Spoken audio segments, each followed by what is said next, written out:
Whew, hope this works with no technical difficulties. I always have whenever I host these events, but we'll see. What's up, boys? Hope this works with no technical difficulties. I always have whenever I host these events, but we'll see. What's up, boys? Hope this works with no technical difficulties. Burn myself.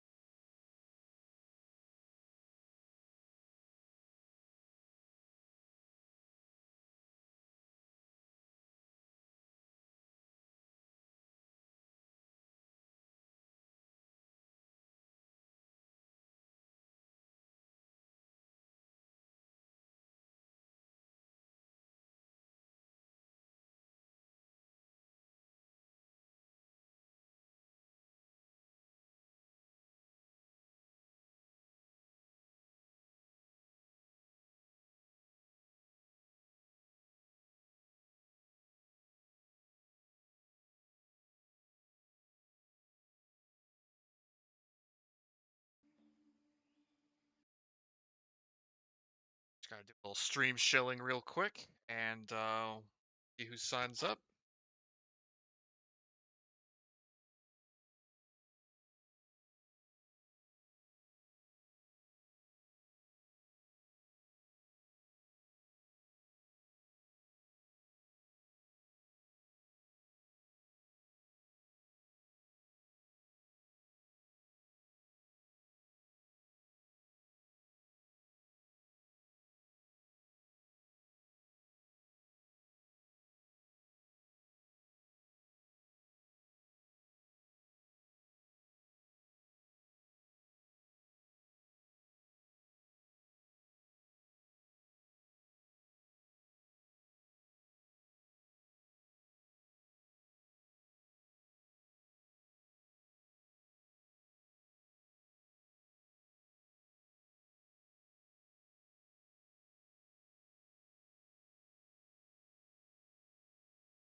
All right. Ah, welcome to the stream, early birds. We're still about an hour away from the tournament starting, but we're just getting the signups out of the way nice and early. Gonna be limits of 8 to probably 16, 8 or 16, I should say. Make the tournament brackets nice and simple.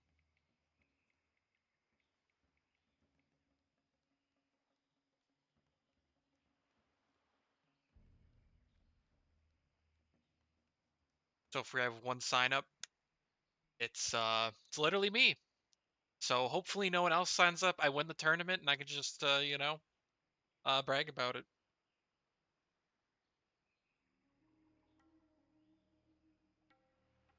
But we'll see. We had quite a few people interested in the event, so hopefully we get some signups.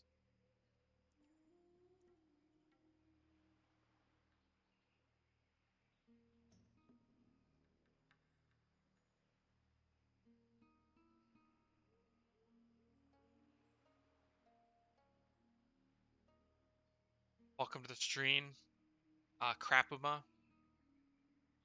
I don't actually know how to say it. Is it Crapuma? Crapuma.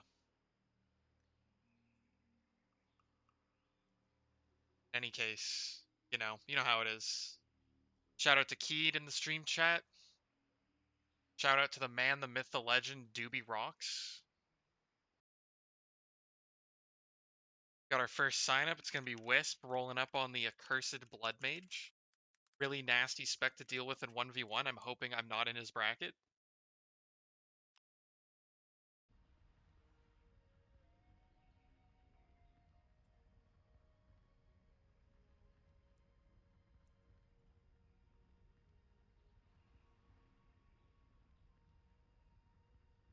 Alien. Oh, here come the signups now.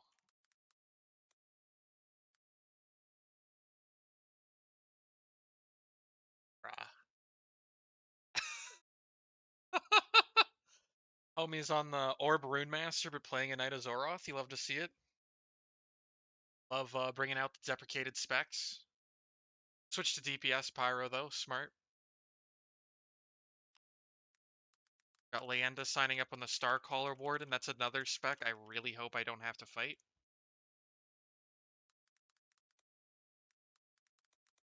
Hellfire Knight of Zoroth. Okay.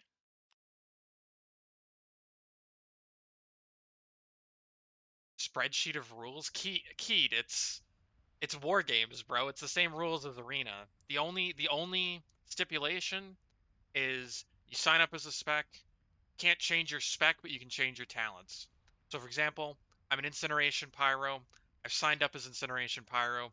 I can't swap to Draconic, but we open up our sexy little talent tree here, and I can change any of these talents in between games. And that's pretty much it. Everything else is standard arena rules. You can't use potions. Um, but anything that can happen in arena can happen here. We will have also a slightly new stipulation. Usually we use what is it, random arena queue, but I think it's still broken on the War Games NPC. So we're probably going to have to, I guess the players will have to just decide what arena they want to go for. It's best of threes. So what we might end up doing is one person chooses the first arena, the other guy chooses the second, and if there's a third game, maybe I just choose it, just for fun. But we'll see. So far, Shuffy, we've got 4 people signed up, but the signups just opened 5 minutes ago. We've got another 55 minutes to go of signups, and I'll try to keep you entertained as much as I can here.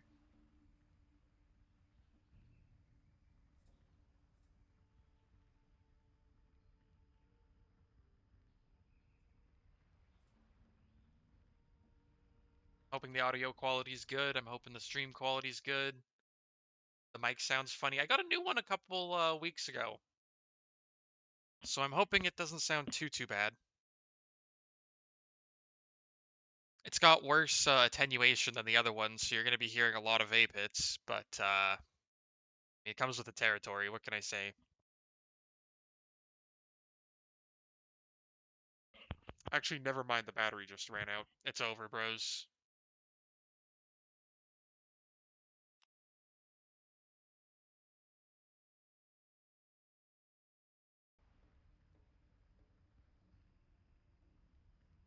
The official, or is this casual event? I'm gonna say casual. We just like to have fun. Comfy, we're wholesome. Yozu, I'm not gonna answer that, but yes, it probably will.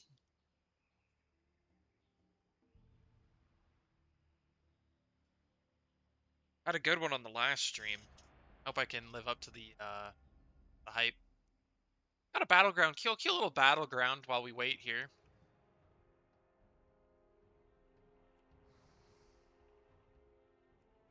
Got to get a little practice in before we start. I'm the only one on my team. Been looking good, bros. And I'm up against Hellfire. Oh god. Okay, well, away she goes.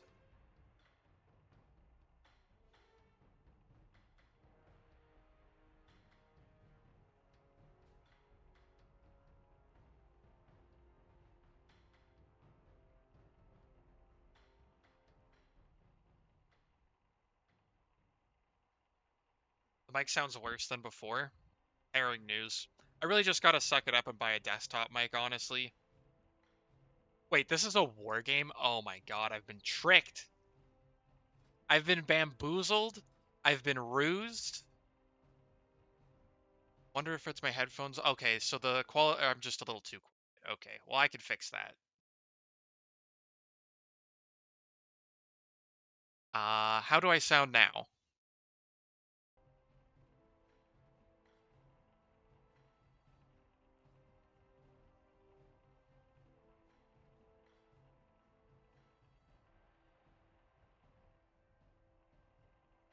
Keep talking?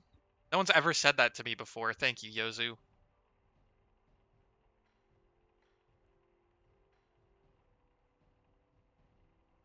Okay, stop. Oof. Oof, bros. This isn't a real arena, man. Or a BG. This is literally a 1v1 because I got roped into this by Aelwain, who has tricked me.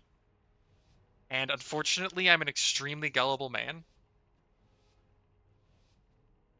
But we're still waiting for more signups. We've got 4 signups so far, folks. If you're watching and you want to participate, just DM me your spec in game. I'll get you nice and signed up, nice and cozy. So far, it's me, Aelwain, Leanda, and Wisp. Some OG PvPers in the house. And y'all can enjoy as I get completely murked in this 1v1.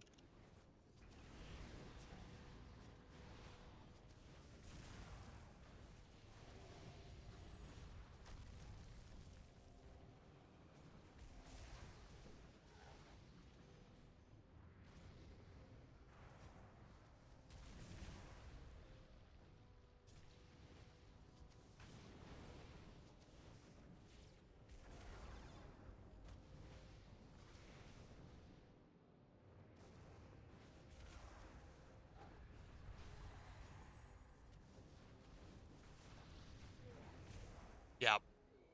I got him down below half, though. That's not bad. That's a tough matchup. I'm really rusty on this class. Going through all of my cope and seethe measures here real quick to save some face. That was a good fight.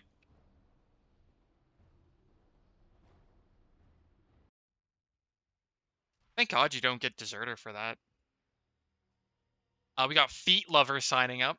Great name. Happen to be a little bit of a feet lover myself, but that's story for another time. He's going to be playing Brutality Barbarian. That's going to be nasty. I've been told by players.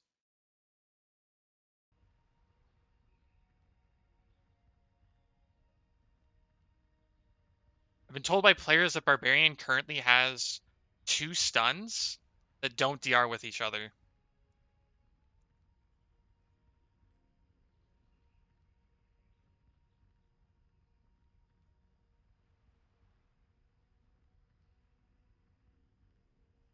So that'll be a pretty interesting little thing to deal with. We have no Witch Hunters signed up, Karadius. No Witch Hunters yet. I called you Vep the first time, and then I called you Aelwain because I thought I messed up, but I was actually correct. That's really funny. So we got good old Vep signed up.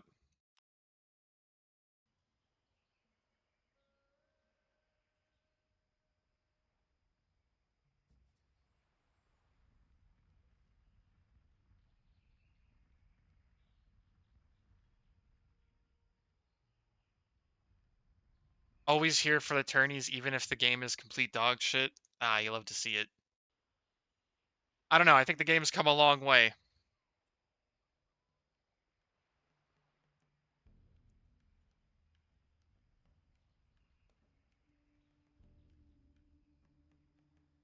And to anyone watching that's wanting to sign up, by all means, just PST roasted Kobe in game.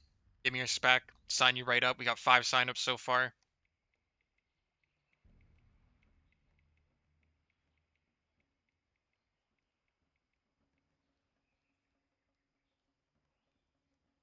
Got Sus Morning. Sign me up, but I don't know your spec.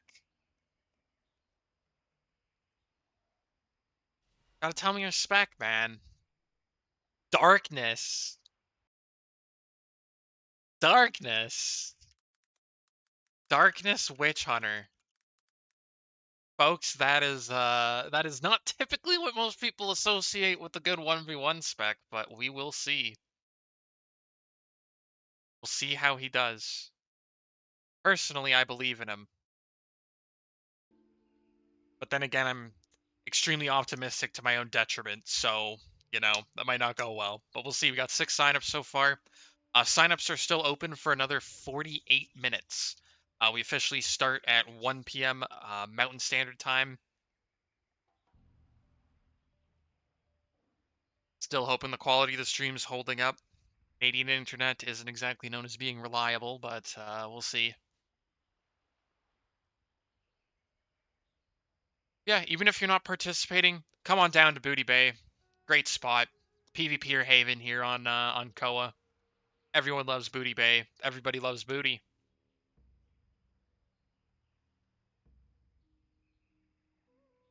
Caradius says, you'd be surprised. He's gotten good kills in BG's Darkness, but I would still pick Bolt or Inquisition for 1v1. Same here. Same here. Darkness is better for BGs, but Bolt, Inquisition, pretty solid 1v1 specs. Depending on the matchup, but that's you'd say the same for any spec in the game. Pretty excited. I'm gonna chill the stream out a little bit more here. I actually rubbed my hands when I said that. Something's definitely wrong with me. I don't actually really make any money off of this, so it doesn't really matter. But I think just getting, more eyes on the game, checking out some like high level PvP. We got some OG PvPers who have been playing the game for years signed up, so it should be a fun tournament.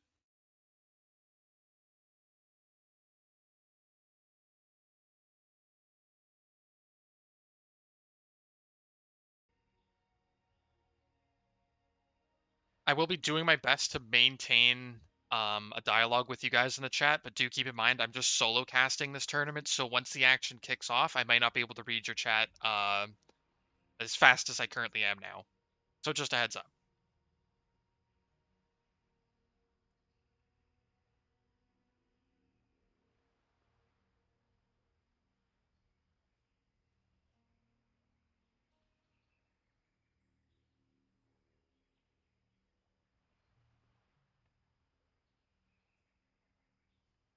Doesn't know he's eating. You're the only person on the entire server that plays Death Necro. You have to sign up. You don't have a choice.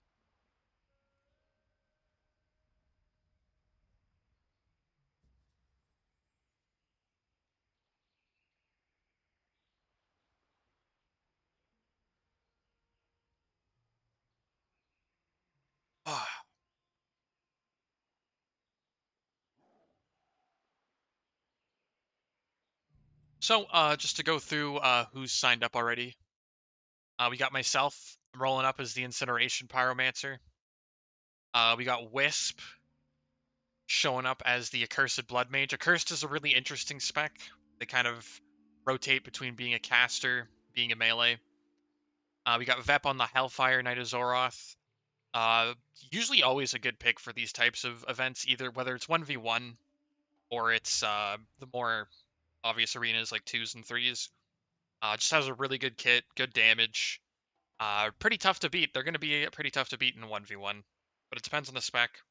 Again, Leyenda, Starcaller, Warden Starcaller.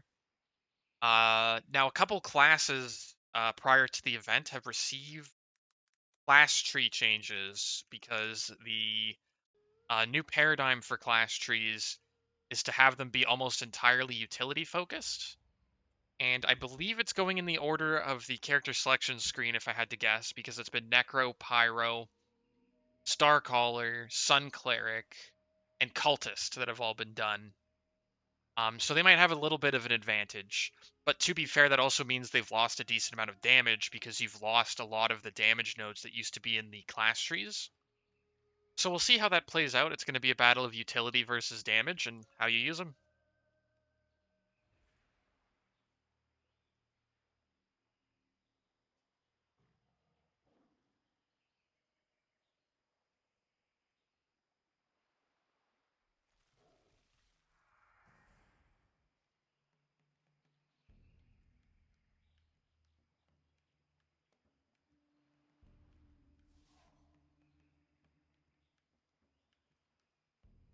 It's been a while since we've done one of these events.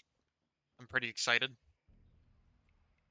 We haven't hit up a tournament since November of last year, actually. So it's good to be back.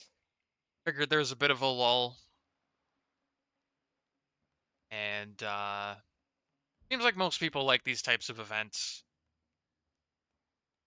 I'm sure some people in the chat still remember the Siege of Darkshire. That was an event of all time. Surprisingly, though, we had an amazing turnout for it.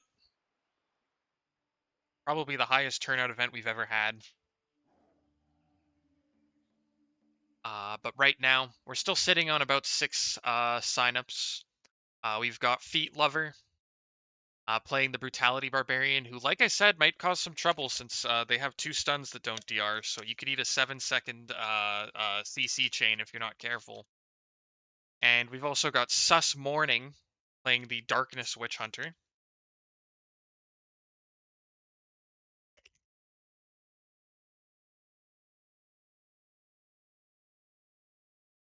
And me, I got a full can of original Pringles, and I'm just living the high life today, boys.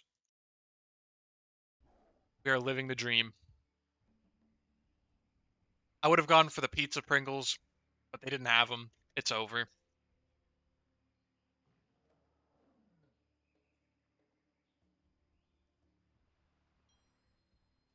A GM would like to chat with me. This usually doesn't end well. Okay, then. I don't know what that's in response to.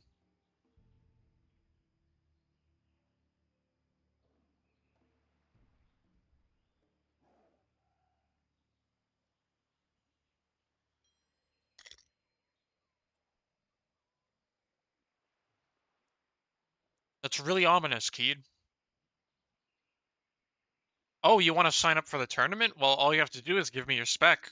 You know, if you had just given me your spec, I would have known right away.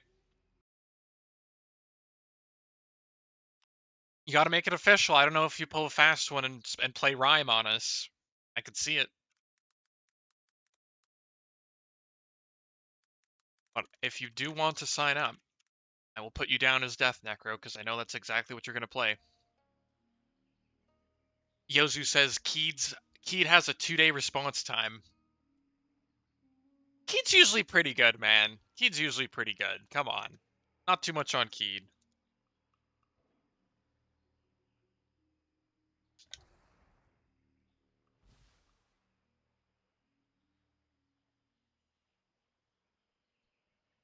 So that's 7 signups. You still got 40 minutes to go. I'm assuming we're gonna have some late joiners and all sorts of different people showing up. There's a lot of interest for the event on the Discord. Hopefully we can get up to 16. That would be really cool. Be a slightly longer tournament, but the more specs we get to see, the better. But of course, if we get to 8 players and anyone signs up after, unfortunately, the cutoff is either 8 or 16. I can't do anything in between. Mainly due to tournament brackets. We've tried tournaments in the past with odd numbers of people, and my god, they are always just a complete and utter shit show. So we're just gonna stick to 8 and 16 to keep the brackets simple and fun for everyone competing.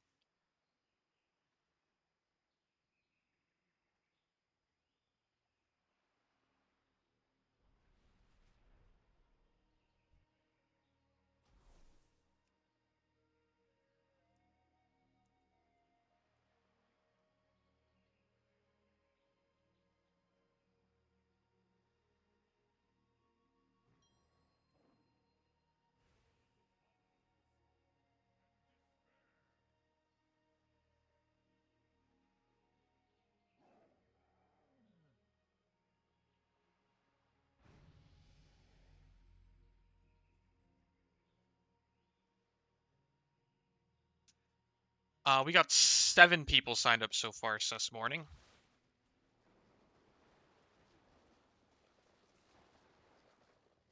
Once we have 8, we're technically good, but I am gonna leave the signups open in case we can somehow magically get to 16. If you're watching the stream and want to participate and you have access to CoA, by all means, hit me with a DM with the spec you want to play, and I'll sign you right up.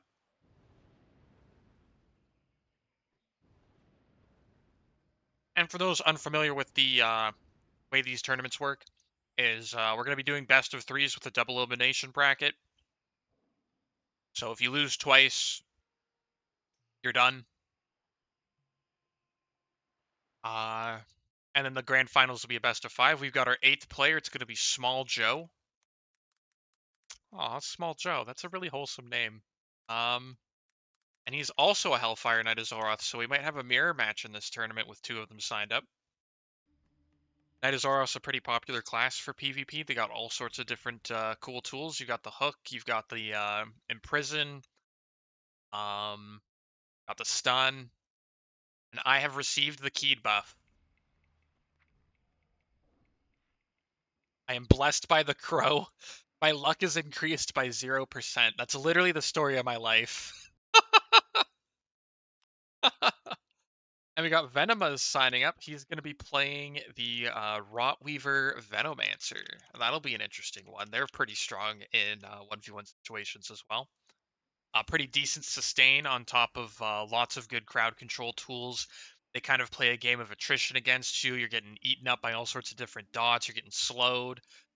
They have a pretty reliable stun too with Cocoon. And so it should be pretty exciting to see how the Rotweaver does. I have a feeling I'm not going to do super well. I have a slight feeling. I'm missing Erupting, which is my class like cooldown. It's not too big of a deal though, because I just spec'd around it. And I'm going to be going for boils into Omega Beams. And hoping that I get some juicy crits. Keith saying just relog. Okay. Wait, maybe it's already in my bars, because I came back from the restart, but I guess it's still not in here. Oh, there it is. I already have it. We're good. We're good. So never mind on that. Even with erupting, my 15% damage, healing, and 10% crit is not going to save me from some of these matchups. For those familiar with the history of the Gurubashi Fight Club, though, I did win the first ever tournament, just, humble brag, through sheer luck and extremely good matchups. But, take what we can get here, fellas. And we're about 30 minutes out, 35 minutes out, give or take. We've got 9 signups. And if we're still at 9, I will sacrifice my spot for Venomas, because I'm casting. I'm only signed up just to fill in space. Uh, but yeah, we'll see how it goes. We've still got 30 minutes for the signups here. Hopefully, some more people show up. We can get to the sweet 16 amount of signups. Try to do some more advertising real quick.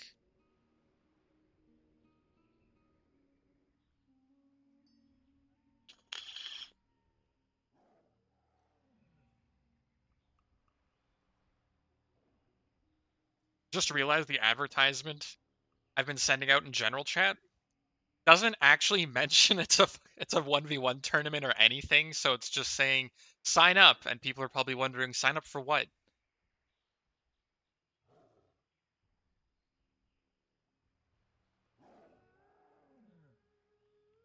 Uh yeah, I've heard the same, Sid.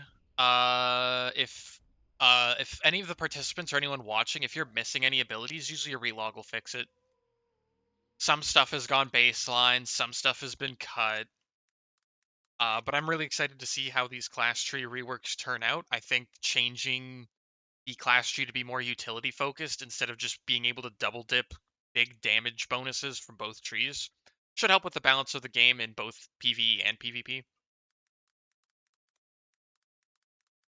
And from what I've seen of the class trees, like Pyros, for me at least, it's not that big of a difference because most of the utility in here was moved over from Incineration. But it's nice being able to take talents that I could not take whatsoever before the changes. And then there's trees like Starcaller, which is going to be absolutely horrifying to fight against. But we'll see. Probably the best Warden player is in the tournament, so I'm scared. Yeah, okay, Landa, yeah.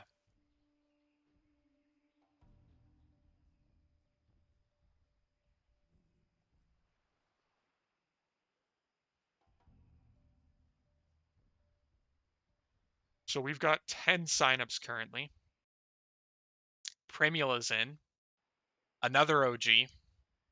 I'm hoping we can find 6 more in 30 minutes. Still plenty of time to sign up. DM me or PST me your spec in game. I should just say whisper. Saying PST sounds weird. Goodness gracious.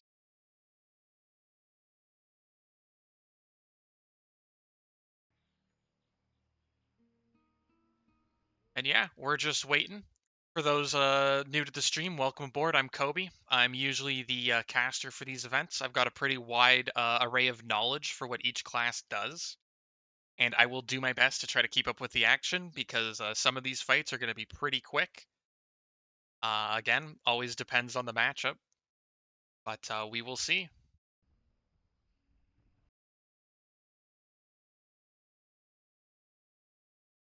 Good mood cameraman skills. Ah, don't bring up good mood, man, too soon. I miss that guy so much. Good mood was the OG tournament and event guy before he disappeared. He took maternal leave.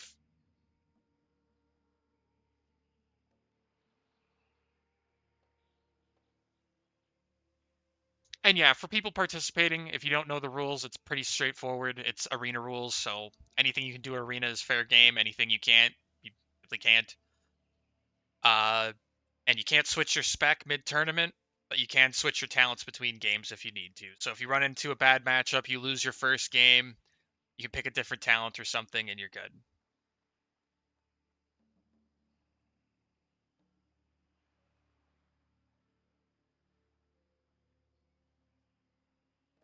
And yeah, it's war games, so you can't use potions. I'm not sure if you can use bandages. You might be able to. If you can, I mean, part of the rule set. Should have learned first aid, bro. What can I say? You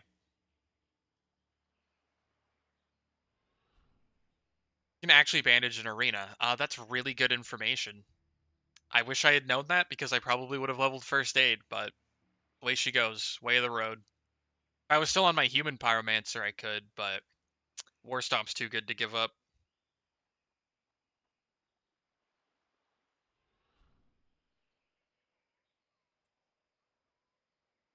If you use a bandage, you win the duel in dishonor. Okay.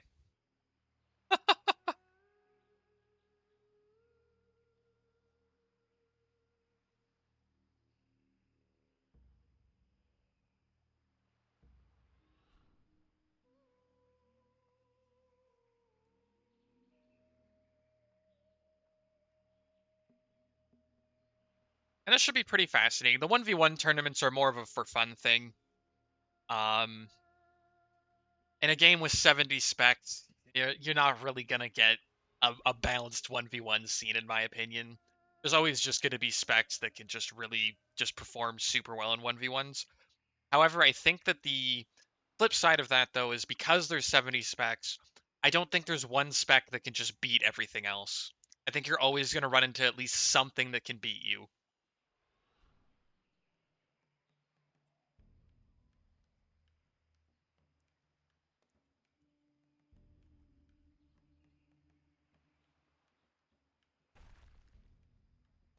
We've got 10 signups so far. We need 6 more. I don't know where they're gonna come from. Bother anyone in my guild. No, all the people in my guild right now online are already signed up. I thought Nysoni was going to be here. It'd be cool to see how Sun Cleric does. Got no Sun Cleric signed up.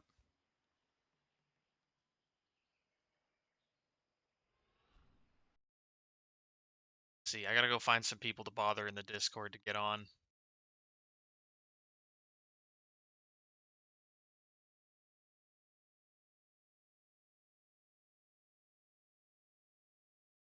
Oh, Doobie gave me a ping! Oh, I'm honored. I'm blessed.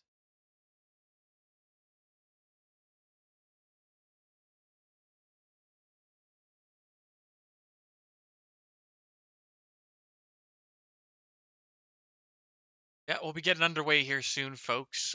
We've got 28 minutes to go till the tournament officially starts. 10 signups. Unfortunately, I and one other person might have to sit if we don't reach 16 players, because then we have to cut it down to 8, which is sad, but the way she goes for these sorts of things. It'll be really exciting once the server comes out and we might even we might even see like 32 signups, or even like 16 teams in 2v2s or 3v3s, which would be nutty. Uh, right now there's a little bit of a lull. There's an event going, so some of the player base is split up. We're trying out the event. Realm. They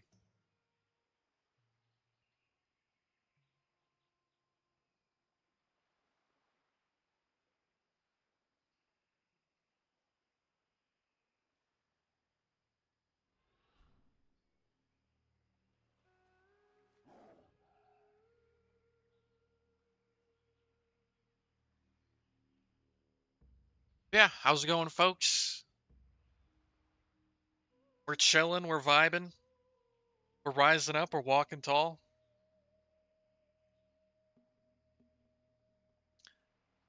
Still about half an hour to go. I'm excited to get started. Still waiting on more signups here.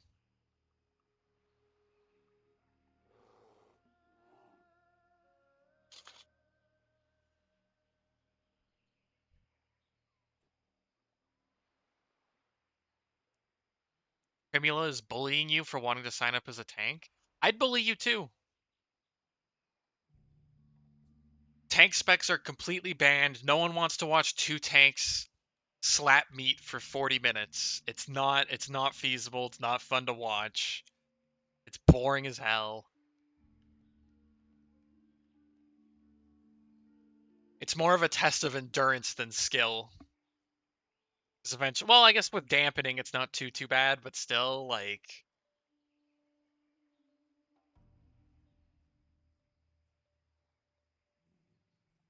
be as funny as hell to watch Primula go life and duel a tank.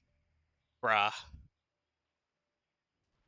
Way back in the day. Way back in the day. I'm talking early 50 bracket, I think, was when I hosted one of these, and I allowed tanks to do the 1v1s. I think I even allowed healers. There's no rules. People showed up with world buffs. We used to host them in Guru Bashi, but had to stop because that place has more phasing than a retail quest hub. And my god, it was it was awful. It was just awful.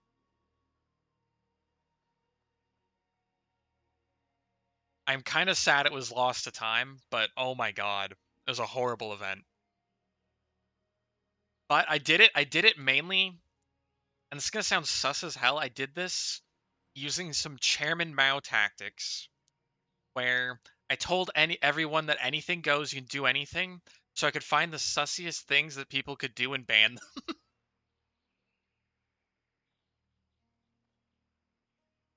The sad part was, though, that was the next event happened, and they just kept pulling more and more sussy things out of the bag. So I was just like, maybe we should just do these in war games and just go by arena rules. Much simpler.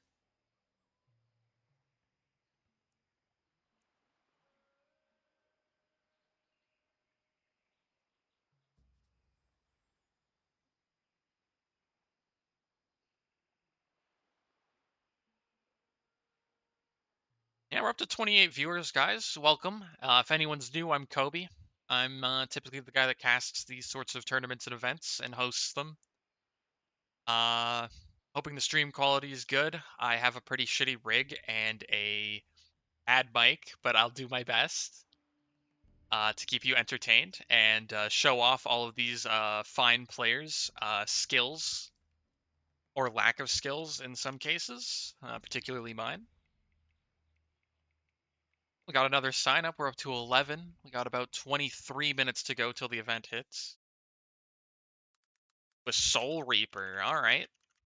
I think that's our first assassin sign up. So that'll be pretty interesting to watch.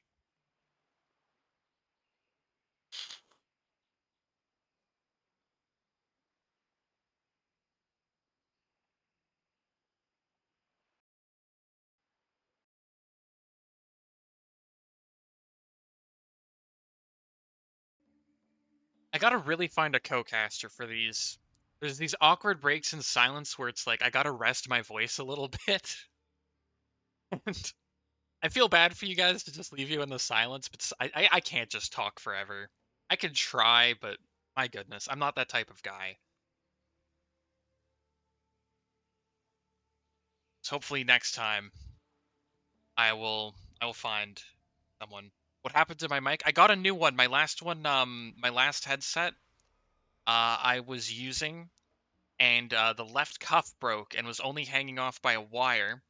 So I bought a new headset from Razer. Bad idea. Which sounded like I was being abducted by aliens in a microwave. So what I was doing for a while was I had to have the Razer headset for sound, and I was running the old headset around my neck for the mic. Which wearing two pairs of headsets is not fun. Then I bought a different mic from Amazon, just a little cheap thing with a mic. I just wanted something I could use, and it neglected to tell me that it was an inline mic with only one connection, and my computer requires two.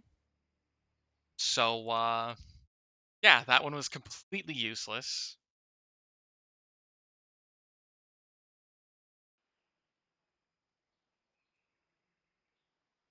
Oh, and we've got a switch up here. Looks like I'm like 99% sure that's VEP. I'm just gonna say it is. Switching to Lightning Stormbringer. That is a really good class for 1v1s. Very strong caster. Thank you, Rame. I'm definitely going to need it if I do end up participating here. Depends on how many more signups we get. I think we're sitting at 1, 2, 3, 4, 5, 6, 7, 8, 9, 10. We're at 11. If we get 5 more, I'm in. If we don't, I can sit.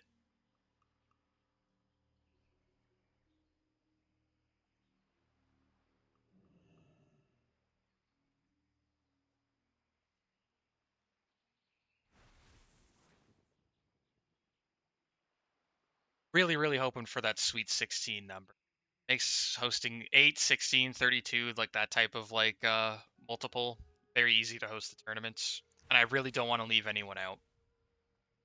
It is a first come first serve basis too, so um depending on when you signed up is probably going to determine whether you're in the tournament or not if we have to cut it to 8 people.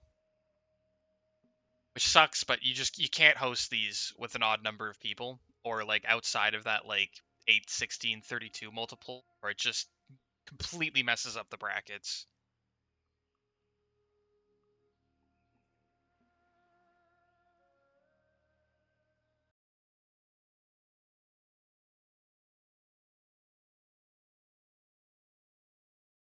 Let's see here. Can I bother on the disc? So I've tried Metal to do these sorts of tournaments with odd numbers of people, and because Challonge, which is how I do these brackets, is set up, not only that, but like even trying to do like some sort of like Swiss version, just it just ends weirdly. You've got players that end up having to play more games. You've got others that play less. You end up with like weird bracket systems. It's just way easier and way more what's the word? Simple to understand if we do them 8 players, 16 players, etc.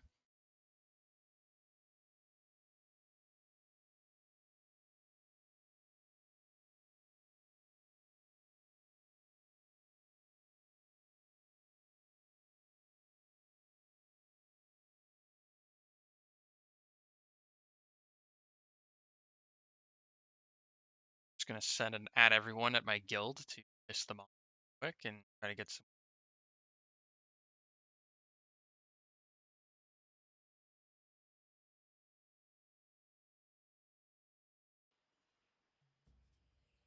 So we need 5 more signups to hit 16. Otherwise, a few people, basically whoever signed up later, is unfortunately gonna get cut. I'll be sitting out though, so no big deal there. Uh, but that's the main reason why I want to get to 16, just so I don't have to, so that the people between signups 9 and 16 don't get cut. If I was to be reincarnated as an animal, which one would I be? That's a tough question. I would probably go with a lion, even though like your typical lion life isn't all that great. I just love them, man. They're beautiful animals.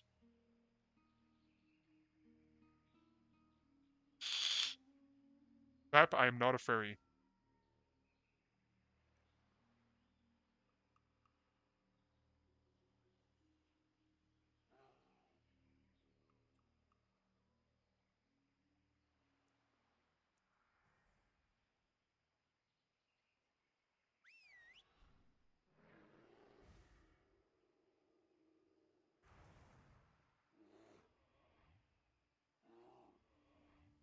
Yeah, Wisp knows what's up. You sleep 16 hours a day and you let the lioness do all the work.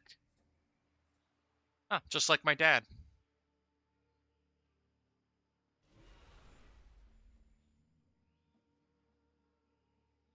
Kidding, by the way.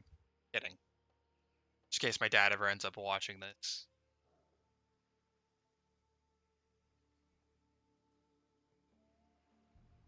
But yeah, We got about 15 minutes. I'm not sure if we'll get 5 people between then and now. But we'll see.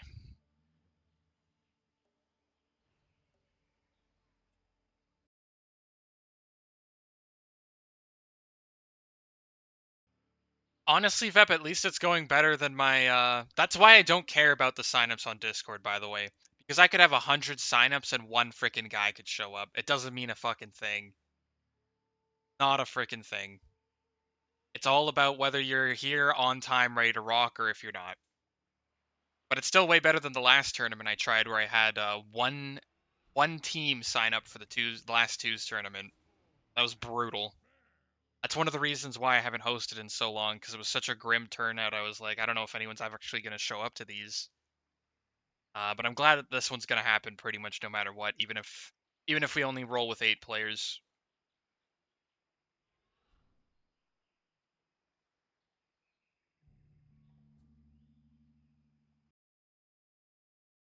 But it is a little disheartening, you know. You get the signups and then none of them show up. Sad.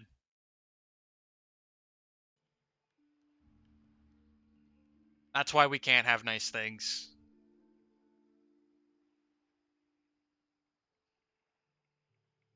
Yeah, 15 minutes to go. We'll see. Could be a CoA miracle.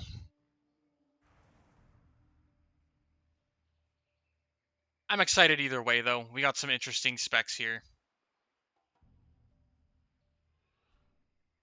Ailwain said his PC blue screened while updating CoA. Oh, that's a feature. That is a feature. Honestly, knowing you and Ailwain, Vep, I have a feeling I'm gonna need some substitutes because you're gonna lose your first round matchup and you're just gonna alt F4.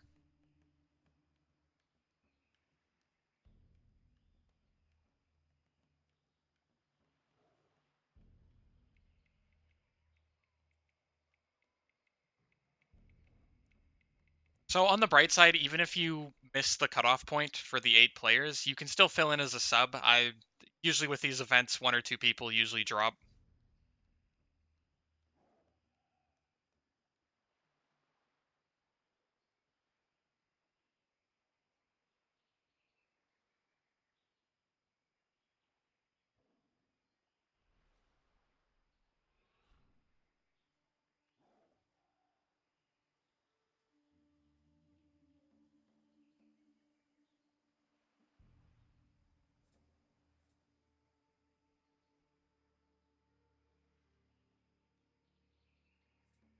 I'm pretty excited. I know I've said that like 5 times, but I am. It's always really fun to cast these. It's cool to see what the specs can do, how they perform in various environments. We've had ones tournaments, twos tournaments. We had a threes tournament way back in the day that the French just completely bulldozed. If the player base was higher, I'd host a lot more twos and threes, but ones is probably the easiest way to actually get a tournament going.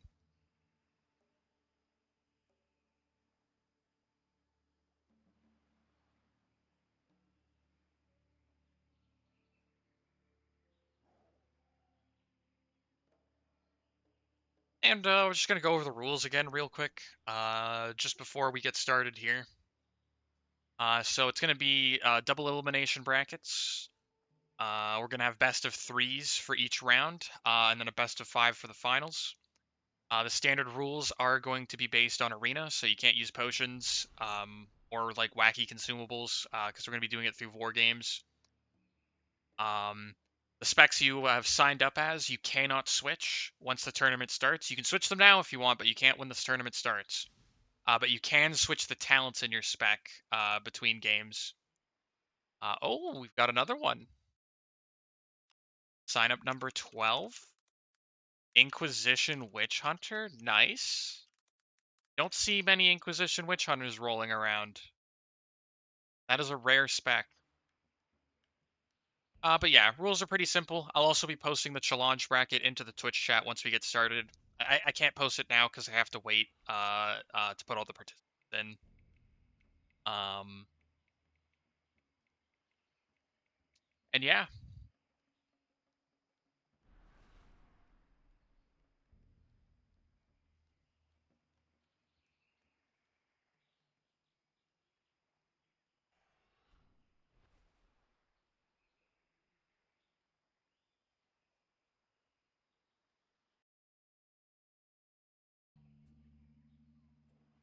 unfortunately, we're at 12 people. We've got about 10 minutes till the event officially starts, so maybe we get 4 more.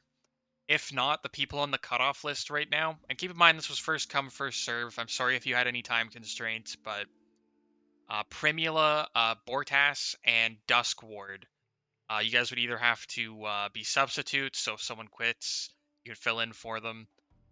Um, but because we'd have to cut this to 8 players, unfortunately, you guys would miss out. It sucks, I know. I wish we had a few more people signing up, but unfortunately, my wishes don't come true.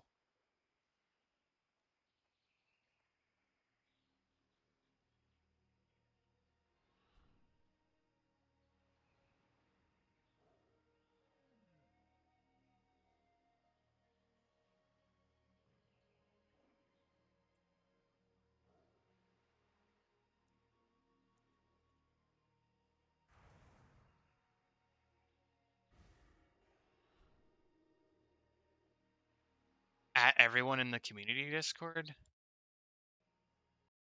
you know what? Yeah, screw it.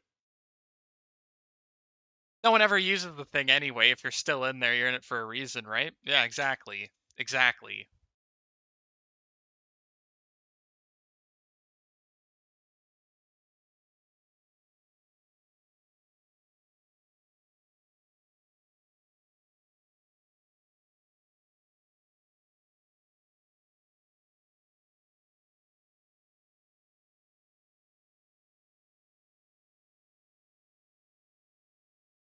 By using everyone, or at everyone, you are about to mention 300 plus people. Are you sure? Hell yeah, I am.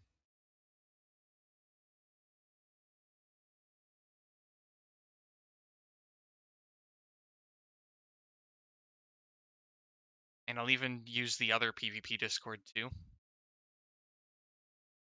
They can't ban me, Keat. I'm an admin on that Discord. I hold all the power. I hold all the cards.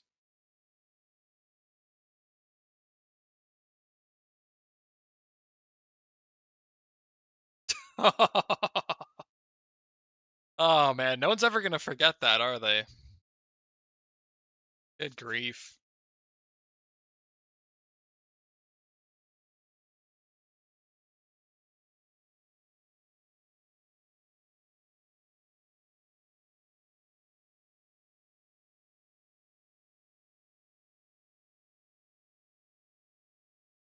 One of the main story arcs of CoA. Isn't that true?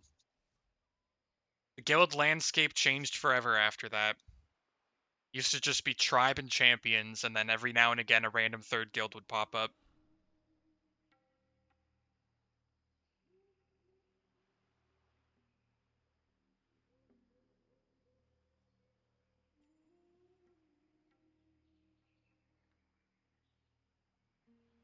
I still remember the first guild I joined on this server, way back in the 40 phase, was led by this one guy. I'm trying to remember his name. I think it was Waynesy. And one of the guardians in the guild called him bad. And he had a complete and absolute meltdown and deleted the guild. like a day after I joined it. Good times, man. Good times. There's nothing like being minorly insulted and just going completely nuclear, just completely rational human behavior. And yes, Wisp, I think it was the pyro tank guy. Welcome to the chat. Bored as FK7. I don't know why I don't just say bored as fuck. It doesn't matter if you swear. Um, Supreme Menace. That's Amanda. I thought this was a PvE server. I mean, PvP is a mini game if you think about it. Kidding, of course. I'm a big PvP guy. And yes, Waynesy did just straight up pop off and started slinging slurs at everyone. I think that was in the Discord. That's what got him banned. Just CoA things, you know. Every now and again, someone just pops off. Happened to us all before. What can you do? And we're about 5 minutes from the event start. If by some miracle of Christ we get 4 more signups, I would be completely amazed. But I don't think it's going to happen, unfortunately. Luckily to the people getting cut, uh, there is a small chance because these tournaments do run a little long. We're probably looking at about an hour and a half, 2 hours. We'll see, though. You will probably have a chance to sub in.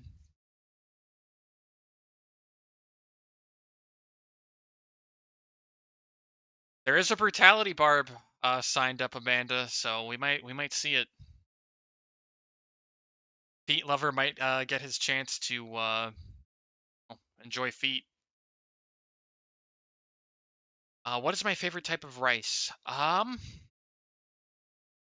What's that stuff the Middle Easterners use? I get this like shawarma platter from this one place, and it's like this just mountain of meat, and then there's like rice at the bottom, and it's so freaking good. I think it's basmati. I don't know how to say it. But it's just it's so tender, so good. They always cook it amazingly.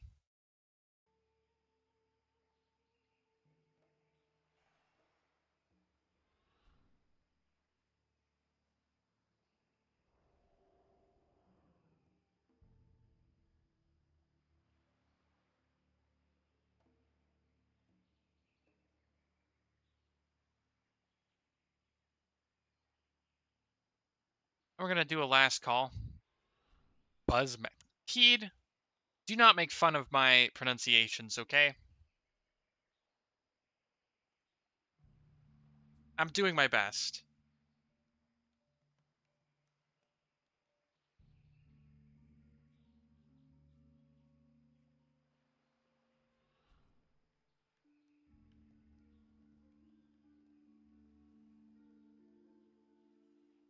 Oh, thank you for the sub, Amanda. You're a homie, man. I appreciate it.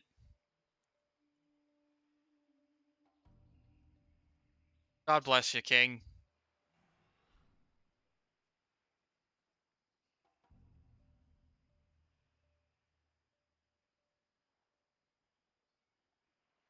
Damn, 10-pound bags of rice for $12? I wish there was a military base near me. What the hell is that? To be fair, that's like $18 Canadian, but still, like, what the hell?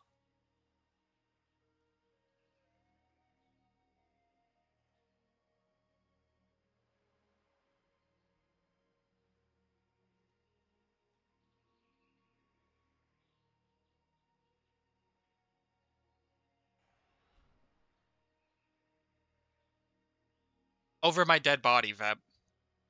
I love our Yankee neighbors.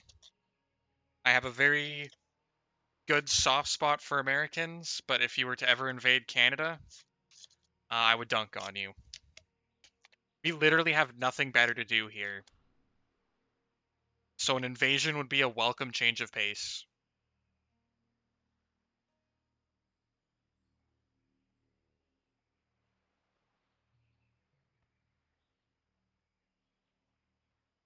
But yeah, I think that's it for the signups, boys.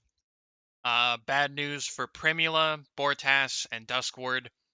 Unfortunately, you guys are probably going to have to be subs. I got to cut the players to 8 to make the brackets make sense. But if you're sticking around, chances are you'll probably be able to sub for someone. And yeah, let's get this tournament underway. I'm gonna set up the brackets. I'm gonna randomize the seeds, and we'll see who ends up where. Oh crap! I forgot to cut myself out of it. Oops. Go. Okay. I'm gonna start the tournament on Challonge, and I am going to post the bracket link into the Discord or into the Twitch chat here. You want me to also show it on stream? I'm really bad at setting up screen capture, but I will do my best. Show the social. We don't have social security numbers in Canada, man. Okay, we have social insurance numbers, which are pretty much exactly the same thing. I don't even know what mine is, but that's besides the point.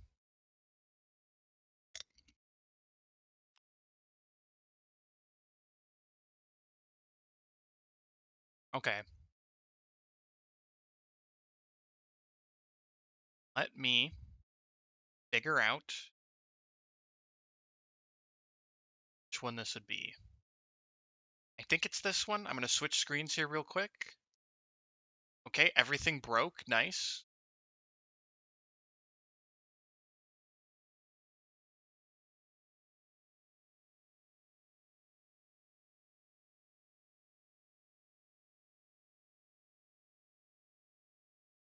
Yeah, I don't know how to do it.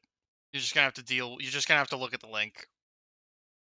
I'll figure it out next time for you, though. I promise. And I'll show the brackets on the screen. I have no idea why either. Like, I changed the screen capture to my browser, and it just basically just politely told me to fuck off. Wait, hold on, hold on. We're making plays?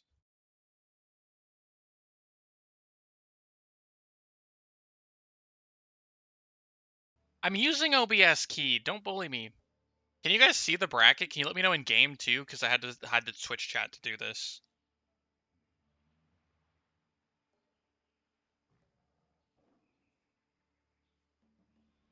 I'm always cooking with shapes. So you guys can see these? Okay, cool. So in our round one brackets, then remember these are everything's best of threes. We got Vep versus Venomous. So that's gonna be caster versus caster. Direct damage versus dots. Lightning Stormbringer versus Rotweaver. That's gonna be really cool. Then we got Leenda on the Warden Starcaller. He's gonna be facing off against Sus Morning, the Darkness Witch Hunter.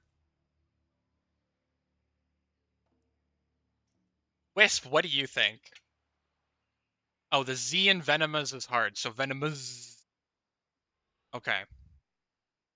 And it's not like a Canadian pronunciation, right? It's not Venom Z. Venom Z. In our next matchup, we got Wisp on the Accursed Blood Mage taking on Feet Lover, the Brutality Barbarian. I hate to say it, Wisp, but any fight with Feet Lover is probably going to be a loss, even if you beat him up, because your feet are probably going to get invaded. Not going to be fun. And then our final matchup, we've got Keteris on the Death Necromancer. He's going to be taking on Small Joe, the Hellfire Knight of Zoroth. And I think we're good to go.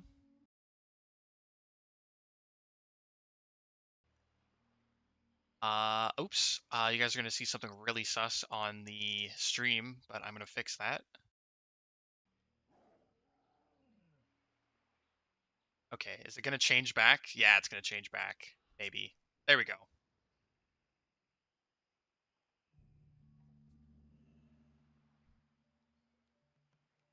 Okay.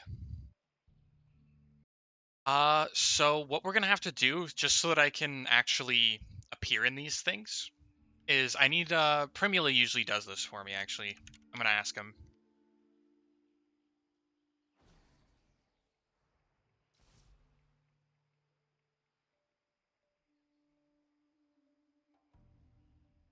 Thanks, Prim. You're Giga Chad.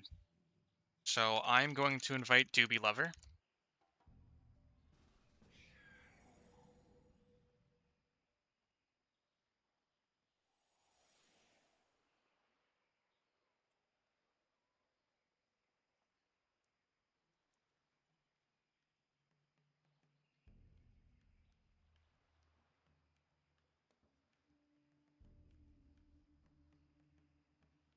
And then once they're ready, we're going to get our first match underway. We're actually pretty much right on time for starting too, which is sick. I'm really glad I did the signups early because it's only like 3 minutes past the hour. Nervous when others are watching? Dude, I feel that, bro. I feel that. I don't know. Is Random Arena actually working now? I don't think it is.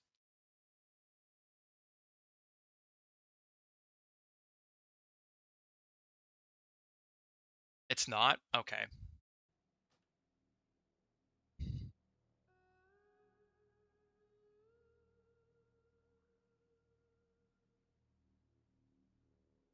Okay. So Doobie Lover will get first pick arena, and then Venomous will choose the second, and then I will choose the third. And I'm an asshole too. I'm gonna pick a wacky one.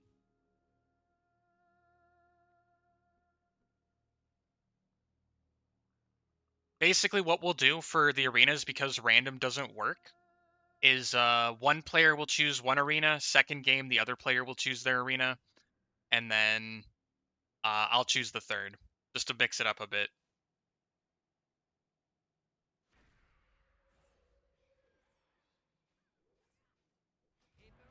In tournament play, you usually play Nagran first, and then loser picks the next map. Okay, interesting. Luckily, this is not official tournament, so you know, just gonna do whatever the fuck I want.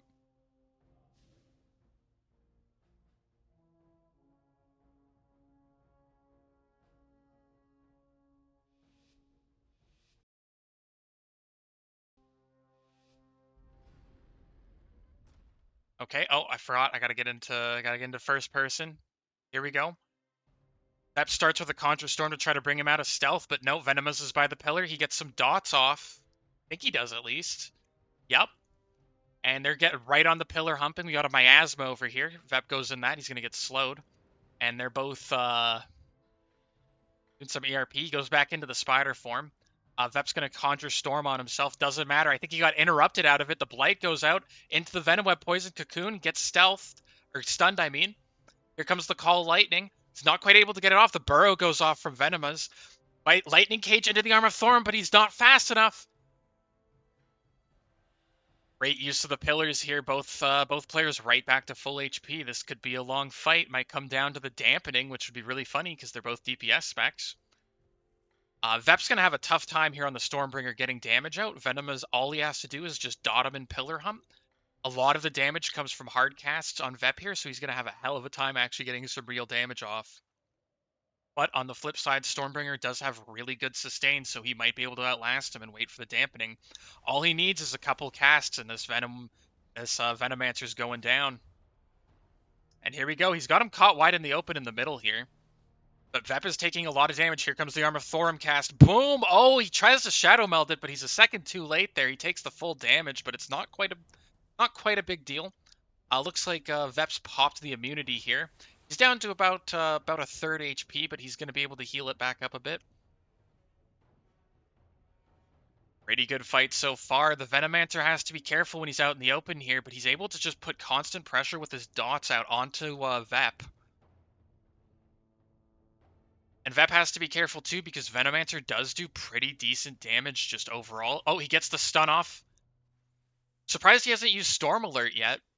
He gets cocooned, gets the knockback off, but he's about to drop, and the Venomancer takes it. Whew. That was our first game, folks. Not bad. Two pretty high-skilled players there. Tough matchup for Vep, though. Especially with the pillars there. Just giving the Venomancer lots of cover. Very difficult for the Stormbringer to Oh, there's no in-game sound on stream?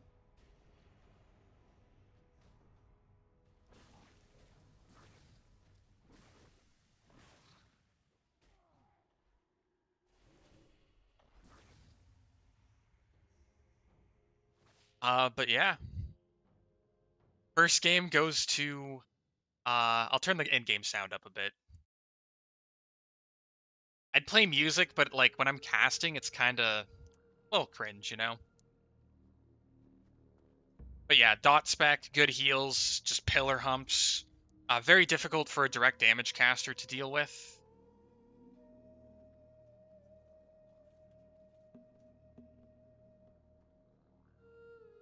Can't switch! You're locked in, you're Lightning Stormbringer.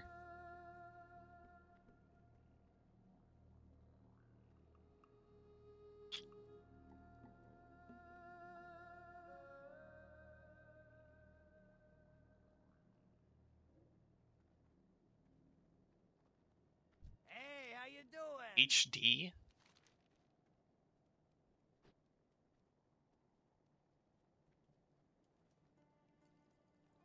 I had to like double check to make sure that wasn't like a short form. I think he means Nagrand HD. Okay. Be good. What's up? You know what? Just to make it fair so that you guys don't think I'm a dick, for the third arena choice, since I have to do it, I'll just make a wheel of the arenas and just spin it, and they'll just be technically random. Now, to be fair, I could just do that instead of the random arenas and the choices. I don't know if you guys would like that or not. Um, Have a good that one. would basically mimic random arena.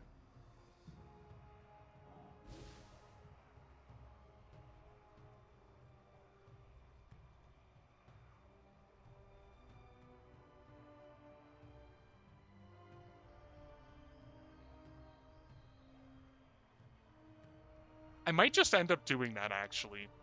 I gotta go find the spinny wheel.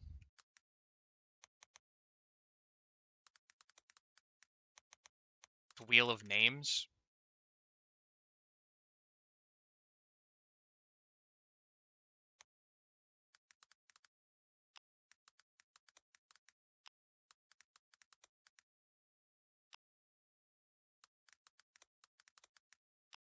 All right. Help you out. I'll give you moral support. I'll give you moral support. Dude, I would do the third arena by stream poll, but we would be here forever.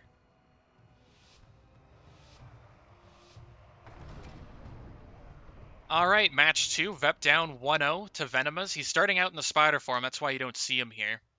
Vep immediately goes to a pillar. He pops a Conjure Storm to try to bring him out of stealth, but that's not gonna catch him that time. And Venom is right on top of him. He gets the Blight out, stacking up his dots. Vep goes all cooldowns in. He's trying to keep on the Venomancer here.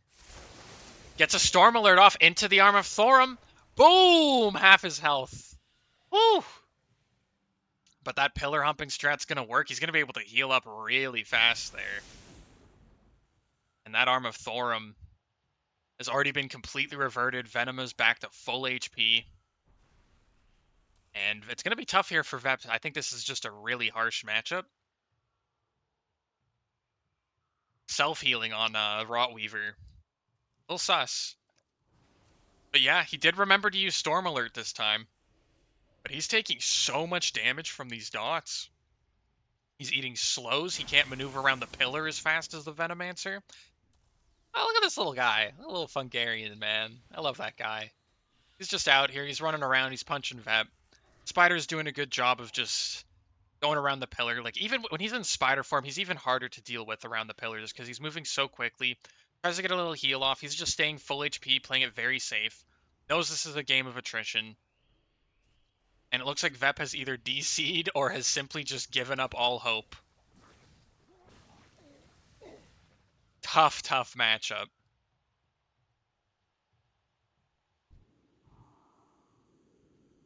You know? That is the way she goes. I guess I could just leave. Usually people just kill me, but no, fine. I can't leave. It won't let me leave. So yeah, just kill me, please. Alrighty. So Venomous wins. He takes the set 2-0. He'll be advancing to the winner's bracket round 2, as Vep goes down to loser's bracket round 1. That was a tough matchup. Great pillar play by Venomous, but at the same time, Vep took him to half HP with a single spell, and it was healed back up in 2. That is the way she goes. You have to try to play for dampening against that, I suppose, but at the same time, it ain't happening, you know? Because you're just going to get attrition by dots, and eventually he's just going to kill you. So next we've got Leyenda versus Sus Morning. Primula, if you wouldn't mind joining Leyenda's team, I'll join Sus Morning's. And Vep, you can't change classes, bro. I'm sorry. You can't. You signed up on the tournament. After the tournament starts, that's it. You're not a Stormbringer.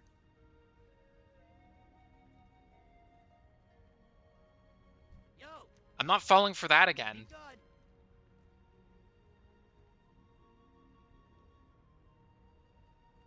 Oh yeah, real quick, I've just got to do the Wheel of Names thing. We're just gonna do, we're just gonna probably do randoms. I just got to get all of the names up on the wheel.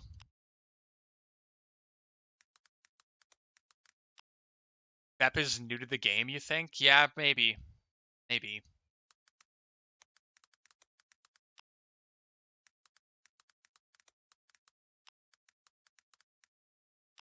Alright, just gotta get all the names up here. Sorry for the delay. I honestly should have just done this, like, as soon as I learned the random queue didn't work.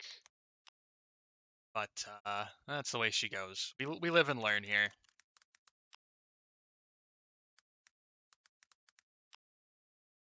A lot of arenas on here, holy. Okay, Keep it real. so we've got our nice little spinny wheel. So I'm gonna spin it.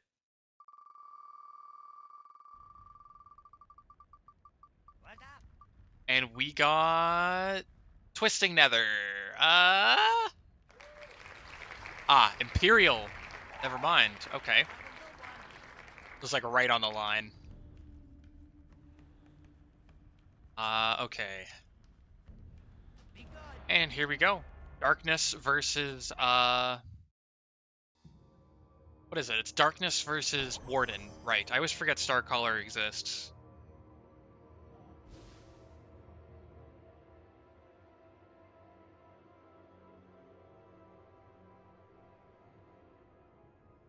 But here we go.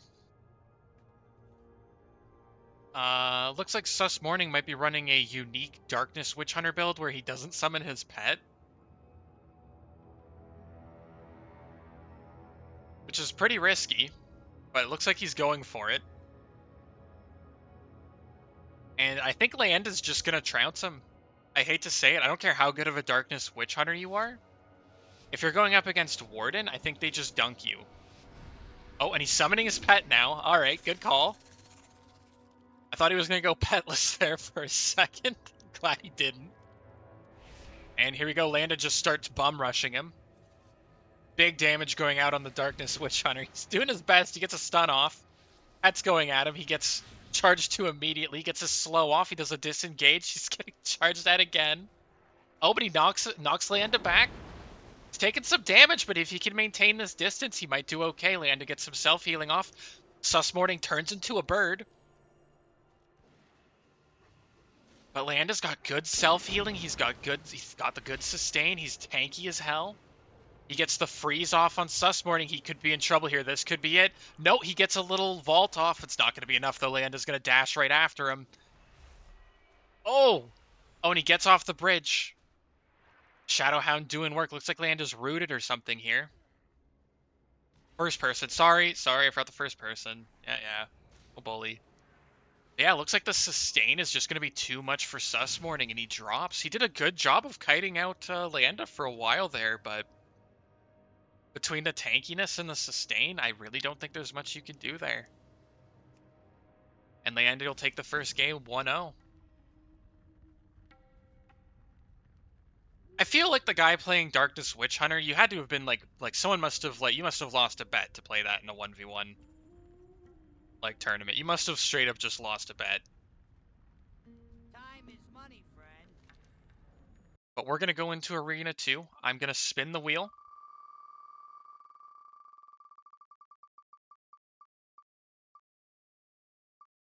Ruins of Lordaeron.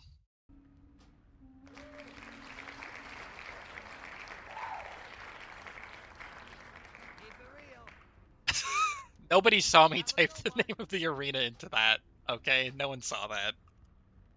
Keep it real. Ah. But yeah, I would say that was a solid effort by Sus Morning. I honestly I can't think of anyone that Darkness like honestly can like cleanly beat 1v1. But we'll see what happens here. Landa just goes right at him again, no fear. Pops the Spell Reflect. Sus Morning's already at half health, gets the disengage off. Landa charges him, he's down to about a quarter health now. I think he popped a Vanish there, but it's not going to really matter. The Umbral Tether goes out. He's down to, oh god. Oh god. Hello, Darkness, my old friend. Brutal. Brutal, brutal match. Darkness is probably one of the weakest, if not the weakest 1v1 spec I can think of. But he did his best, and most importantly, he was being himself. And unfortunately, Landa just simply doesn't care about that. Landa's here to win. And my oh my, Warden Starcaller might just be the spec to do that here today. So next one, we got a Wisp and... Dude, this name cracks me up every time. Wisp and Feet Lover. Oh, I see. Primula was smart and got onto Wisp's team before I could, so I gotta join Feet Lover's team. No player named Feet Lover is currently playing. Well, how about that? There's always someone that signs up and then does just ghosts us every time. Every single time. So it looks like Feet Lover's out. I've got to change the participant name on the Challonge bracket real quick. So it looks like someone will be able to sub in. It's up to Primula and Bortos or Duskward, whichever one of you guys wants to go in for this. You could like join a group and roll for it or something if you want. But it looks like Feet Lover must have, honestly, must have just been distracted by Feet. Like, happens to the best of us, man.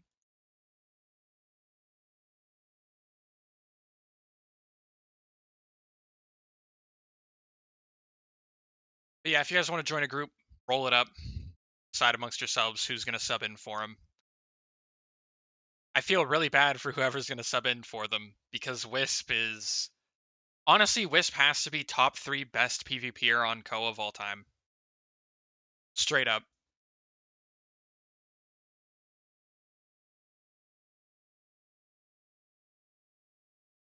I think in terms of 1v1s I've had with Wisp, I can probably count on only one hand how many times I've beat him. And he could probably go into the triple digits for how many times he's beaten me. Insanely good player. So Duskward will be going in. Or wait, no, I don't think they've rolled it up yet.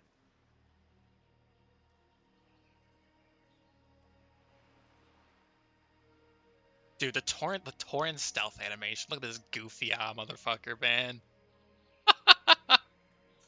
Oh, that's great. Take Prim or Bortas. Okay. Wisp. I don't want to beat up some new guy. Let me check this guy's gear real quick. If he's geared up, it's fair game. Yeah, he's got a full PvP set. At least he's not rolling up and leveling greens. Alright. So Primula wins. That means I'm going to need someone else to help me with the spectating. Primula is a Wild Walker. This should be a really good matchup. Oh, you've already got him? Okay, cool. I'll get Wisp. Kind of glad, you know, I didn't really want to be in a group with frickin' Feet Lover, dude. Like, it's one thing to like feat, it's another to be public about it. And we've got, oh, Maldraxxus. Okay, I like this arena, actually. It's nice.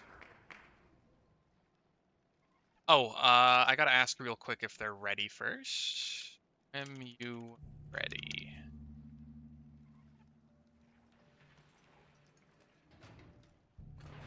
Born ready. Oh, I love the confidence, man. I love the confidence. We're here in Maldraxxus, folks. We're in game 3 of our 1v1 tournament. Feet Lover, the Brutality Barb that originally signed up for this, is gone. He vanished. He ghosted us. Primula is subbing in for him. He's the Wild Walker Primalist. And this should be a pretty cool matchup between pretty unique spec and a cursed. They go between ranged and melee, and they'll be taking on the pure melee Wild Walker. Wisp gets a quick Taldaram's Torment up. Now Wisp needs to get to, I think it's 120 rage to pop his wolf form, or 100, I don't recall if he actually needs to go the full 120. But he gets webbed by the whatever the fuck that is, the Ravager. But Primula's taken a fair bit of damage already. He's trying to stick to Wisp here, gets a stun off, but it's going to be trinketed right away by Wisp. Wisp eats a silence, so he's still technically CC'd here. Primula's also got a lot of rage management involved, mainly for his sustain. And there's the blood pool, he was immune for that. Mending Growth goes out, looks like it was an instant interrupt, holy crap. The reaction times of both these players are insane, by the way. If you've ever faced them in BGs, it's pretty crazy. But Primula's slowly getting damage down. Good Earth's Embrace into the stun, gets some healing off, but it might not be quite enough here. Wisp is probably going to out-sustain him while he's in Gargoyle form. But Primula's trying to create some space. It's not quite enough. Wisp finishes him off with a... I think that was a Cursed Fang. But yeah, well played by Wisp. And he'll take the first game 1-0.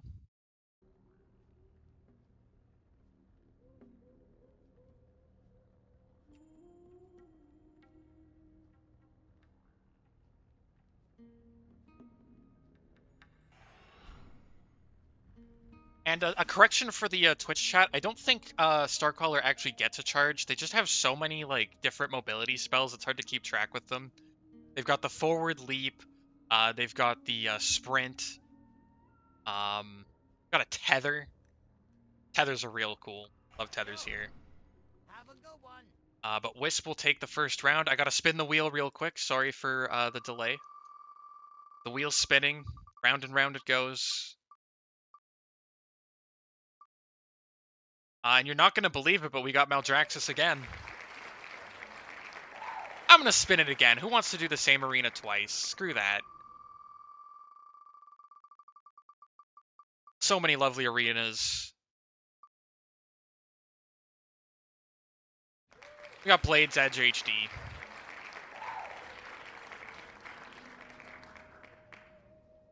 Be good.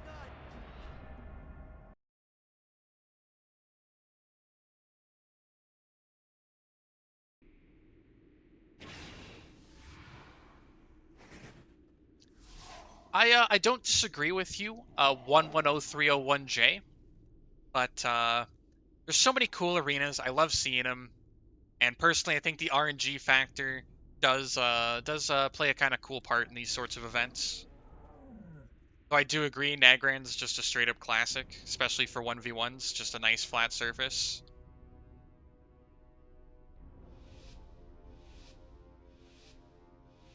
And here we go, round 2. Primula's gonna have to play very carefully against this spec to win here. Very tough matchup for him. Wisp can either kite him out or just go balls deep with the Gargoyle form. But Primula's staying on his mount this time. Wisp just immediately goes into the Gargoyle form with the cooldown here. And the Ravager's trying to stick to him. Primula definitely playing it a bit more careful, tries to get the Emerald Slumber out, but he gets interrupted immediately, and he's taking heavy damage from Wisp here. The Primalist sustain might not be enough to keep this cursed Blood Mage off of him. He goes for the pillar, he's trying to get some sustain up. gets feared by the hemophobia, eats the root, gets... Masterclass by Mr. Wisp. You have to play almost perfectly to deal with him.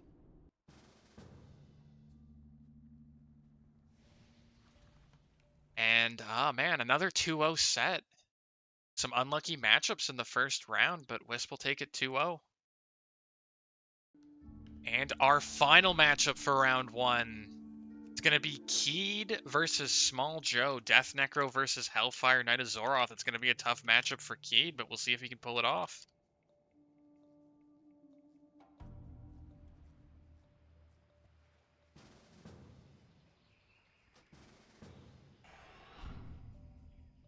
And Primula, if you wouldn't mind joining Small Joe.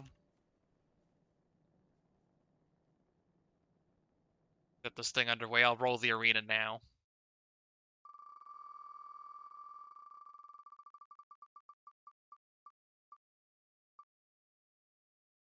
Oh, it's going to be Imperial.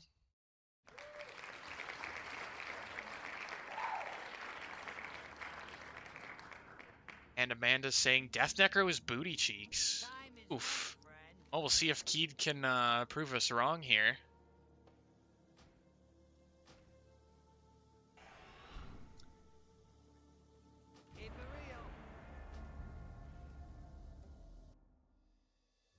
And we're ready to rock.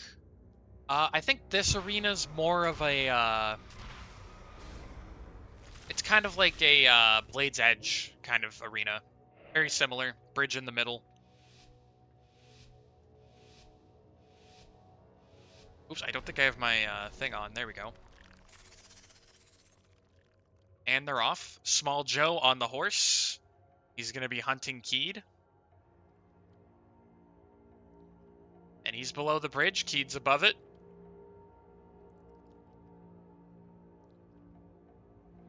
Players just, you know, being comfy, being themselves.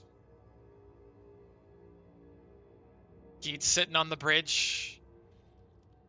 And Small Joe's got to be a little careful here, because Keed did get a couple of, I think that's Glacial Pact or something. Just, he's going to start the fight with half Runic Power. And Demon Form Transform goes out. Keed's going to have to be a bit careful here. This is where Hellfire starts to do some real damage. But it might not look like it yet, but Small Joe's going to be in for a fit here.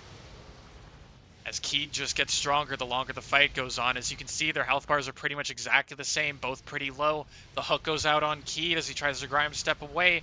And the damage from Death is able to bring down the Hellfire. Me oh my, oh me oh my. I don't think anyone was expecting Death Necro to win that. But here we are. Keed goes up 1-0. I like that arena. That's a nice looking arena. But we're going to roll again and see what we get here on the Wheel of Fate.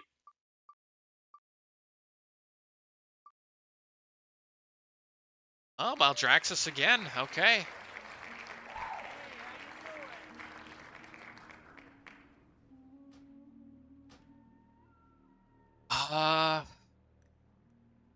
There we go.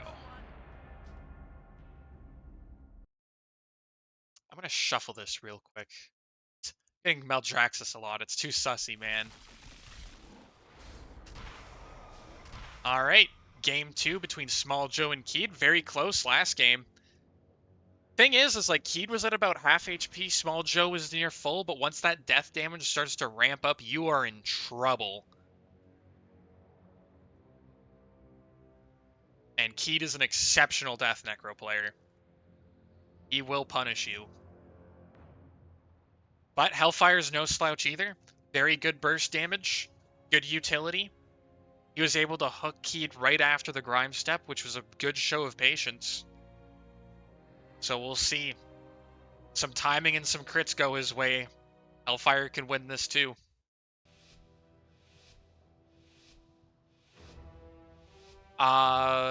Keed won the last game. Just responding to the Twitch chat here. So Keed's up 1-0. Will Amanda be proved wrong? Is Death Necro indeed booty cheeks? We're about to find out. And the sprint goes off. He leaps. Okay, he leaps really far away. It looks like Keed was able to grind step the hook. And Demon Form goes out. Lots of damage going to be coming onto Keed here. You can see that the Cox's HP isn't moving yet, but Keed's just got to build up some more runic power. He pops the, I think that's Foul Invocation. He's at 11k health. But the Hellfire is just chunking him over and over. Will it be enough here? Yes, and the Hellfire takes round 2. Well played. See, he was smart to just straight up go for Keed that time. Keed was able to start the last fight at 50 runic power, which can be a pretty big deal for Necros. But that time he had to build his runic power from scratch. Yo. Keep it real. But we're going to our first game 3 so far. Super excited.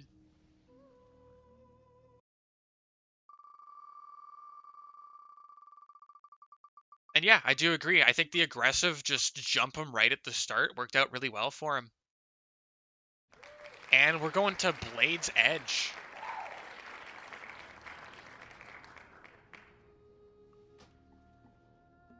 Now, for those that were a little confused by his health total there, he's only got 7k normally, but there is a talent that works like a last stand for Necros. And that can be a pretty big deal. Nothing like seeing that 11k health, man. You usually only see that on like Fortitude Venos.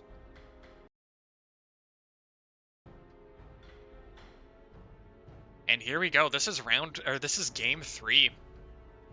Winner stays up, loser goes to the loser bracket. Whoever loses this faces off against Primula.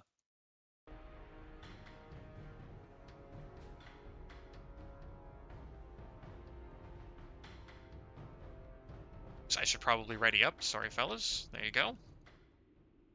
And yeah, this has been an interesting matchup. I'm really surprised Keed was able to take the first game, but you never count a Necro out. And it looks like he's rolling up with a different combination of minions here. He's going all in on the Skeletal Warriors. Main reason why, I believe, is the Command Skeletal Warriors is a good route. And he puts down the Phylactery, too. And Hellfire just immediately on top of him. Right out of the gates. Across the entire arena in 2 seconds. It's the fear off on Keed. Keed, I think he Will of the Forsakened it. He's trying to get some damage out here. Looks like the Hellfire popped his Black Shield pretty early on here. But he's taking a lot of damage. All the damage is going through that shield, and Keed takes it out of nowhere. What was that burst? Holy crap! Woo! That was nasty. I was not expecting that. What was going through the shield? He had a full shield up there, and it didn't look like it did anything.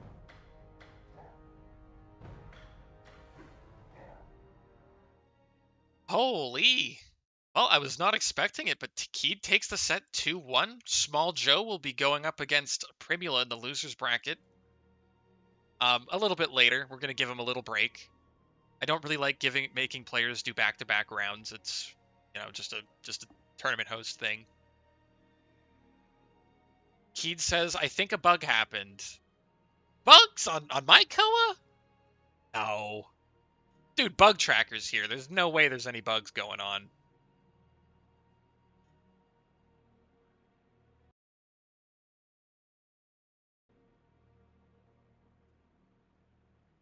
Yeah, he's an underdog, Amanda. I'm pretty sure you see a Death Necro versus a Hellfire. And I've played against lots of Hellfires, dude. Hellfire is not a fun spec to fight. It's brutal.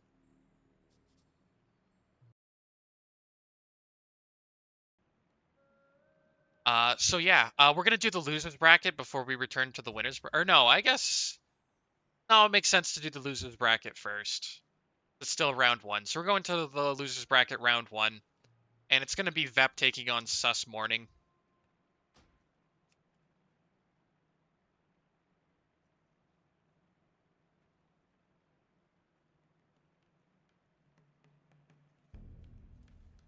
Got Sus. I will get Mr. Vep.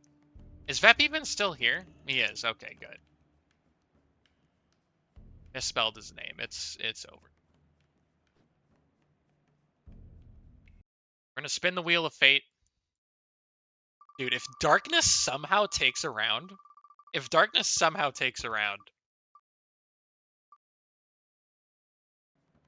And we've got Guardian's Hall. What the fuck is Guardian's Hall? I guess we'll find out. Just waiting for Primula to get into Sus Morning's group here.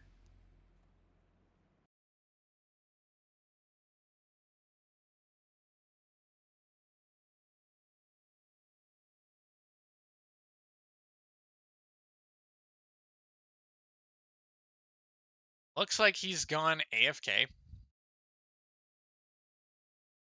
And yeah, Keed somehow completely ignored Black Shield. Completely ignored it. Just all of his damage just passed right through. That is a sussy bug, by the way. Really sussy. At least I think that was Black Shield. Unless maybe that was a shield that only worked on physical damage. I'm not sure. I don't super keep up with Knight of Zoroth.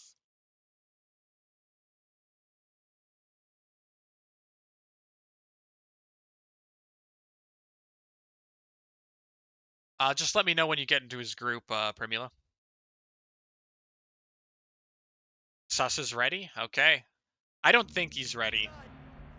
I really don't. I don't think Darkness beats anyone in this tournament.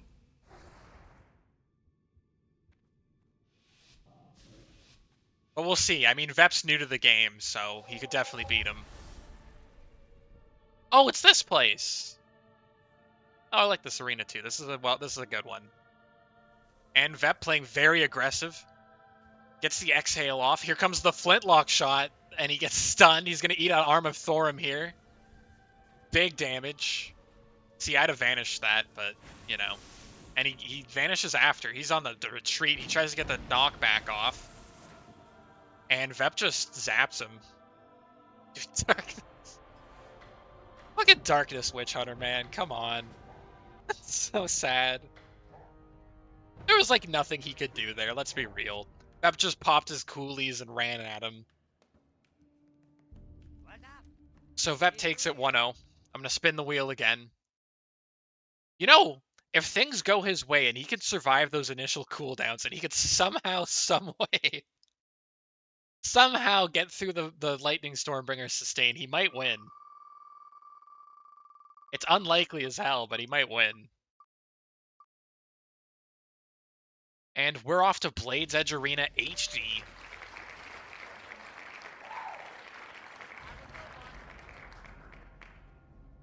And this is Darkness's last chance. Our good guy, Sus Morning, he's out here, he's being himself, he's doing his best. But he is playing a spec that does not, in my opinion, is probably one of the weakest PvP specs. And here he goes. He's out here, he's got his dog who's like, leaps onto Vep. Vep just charges ahead, stuns him out. Sus Morning trinkets it, but eats a full-on, oh my god. It's over before I can call it, folks. It's over before I can call it. And he gets flagged. Oh, the disrespect. Dude, he's Darkness. Come on, man. He did his best. And yeah, in terms of Witch Hunter and PvP, just off the Twitch chat here, I think Boltslinger is probably the best of the three, but it still has some issues in my opinion. Like I played a fair bit in BGs. I've never tried it in an arena. I think its biggest problem is when you're like casting spells and you have your auto shot going, or like, you know, like charging up your bolts or whatever, the ones with cast times. And someone gets into melee while you have auto shot active, you'll just cancel your cast and start meleeing them. But Darkness just, yikes. So Vep will advance to losers bracket round 2. And we're going to have Primula taking on Small Joe. Yeah, tough matchup. Thanks, Sus Morning, for showing up. You did your best. Unfortunately, your best. The ceiling of what the best Darkness Witch Hunter can do is very low in PvP.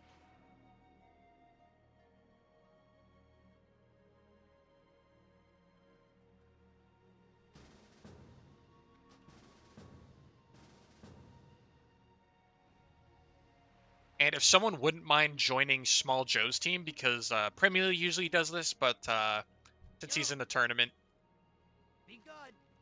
obviously he can't for the fights he's in.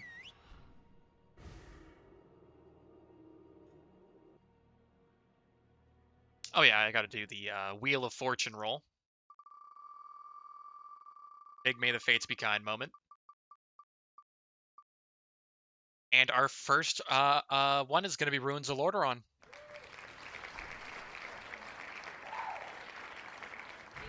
So this is just gonna be a straight up slap fest. This is just gonna be a straight up slap fest. It's gonna be melee versus melee. Both of these specs just want to get right into the thick of things. Hellfire versus Wildwalker. And this could go either way. I don't have a favorite for this matchup here. Both these specs have pretty good sustain, pretty good tools in general. We'll see how they do. And if you don't mind me, fellas, I am going to shill my stream out real quick.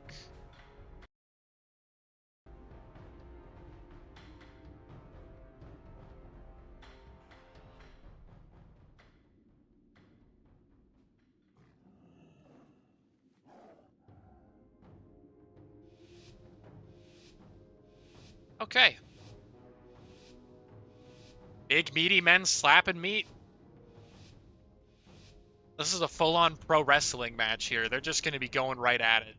Small Joe pops his horse speed, humps that tome a little bit. Spider / Ravager, whatever the fuck that thing is. Alright, it's a Celithid. Okay. Small Joe going in. Gets the hook, gets the fear. Pet's feared. Primula gets away from him.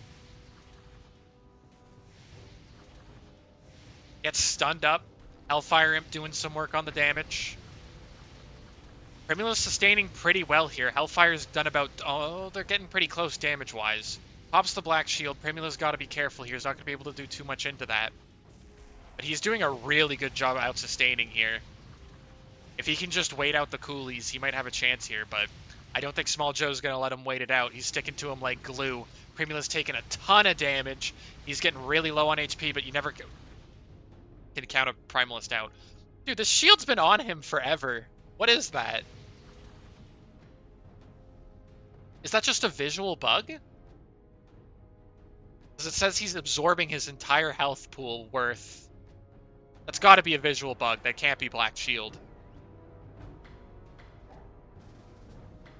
Pitch Gentlemen, we had 12 people signed up.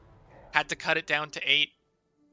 One person straight up ghosted us, so someone was able to sub in. And I was signed up too, but I sat because I'm casting. And it looks like the Knight of Zoroth takes round 1. That health bar thing is really weird that it shows as an absorb, but he didn't have any absorbs active. Like, he's not actually absorbing anything. That's probably why Keed was able to just blast him. And it's Tiger's Peak, boys. Yeah, Wisp, you might be right. It could be Demon's Blood or something. That's just a weird visual bug that's showing that he has all that absorb. So it's going to be a bit tougher on Primula because he's not going to be able to tell when the Black Shield is up outside of the visual cue.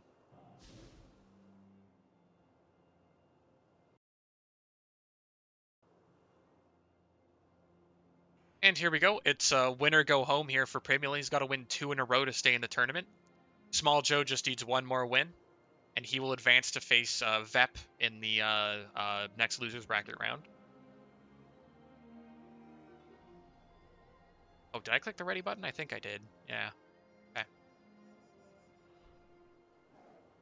And here we go. Like I said, pretty much a slap fight, although Primula's playing it a lot more tactically. Like, he's trying to create space, he's trying to keep his health bar up with heals and sustain, whereas the Hellfire can just keep going at him constantly. And you can look here on the damage meters here. Small Joe did an extra 5k worth of damage. Primula might just want to try to go just full aggressive. He's mainly a healer player. And here we go. Hook goes out, he's able to leap away. Root goes out on the spider, but he's feared for it. Then he eats the stun. Lots of damage going out on him here. Primula's just trying to stay alive. He's able to get back to full HP, pops a defensive. And we can see some damage. Primula's being able to go aggressive here. Small Joe's taking some damage. He's down to about half HP. Hook goes out. He's not giving Primula any room to kite. The Imp is transformed here. It's going to be doing some damage, but it's not quite enough. The big damage from the Wild Walker coming out. Small Joe's able to just barely survive it. But Primula's in danger here, too, of dying. He pops the immunity. Small Joe doesn't get away from it in time. He gets stunned up, eats the Emerald Slumber, but the pet breaks the Emerald Slumber. It's not going to matter, though. Primula's going to be able to get his sustain back up and running pretty quickly here. And the constant pressure from both pets is making it pretty tough for both specs here to be able to create some distance. Well, it looks like Small Joe's in dire straits, and he goes down to a big hit. Well played. Primula hangs on. It's an interesting matchup. It's a very interesting matchup. Primula's got to keep kiting, but Cox is notoriously hard to kite. But he was able to get some really good sustain. Like, look at the sustain diff. 19.8k to 5.6. And yeah, that was the current segment. I was worried it was carrying over from the last arena, but no, it wasn't. So even though Small Joe does have the advantage in damage, Primula was able to do some amazing sustain. Doesn't even surprise me because Primula is the best life primalist player, and he's playing DPS for the tournament. So those skills he learned on life have definitely carried over. And for the third game, we're going to be going into good old Nagrand.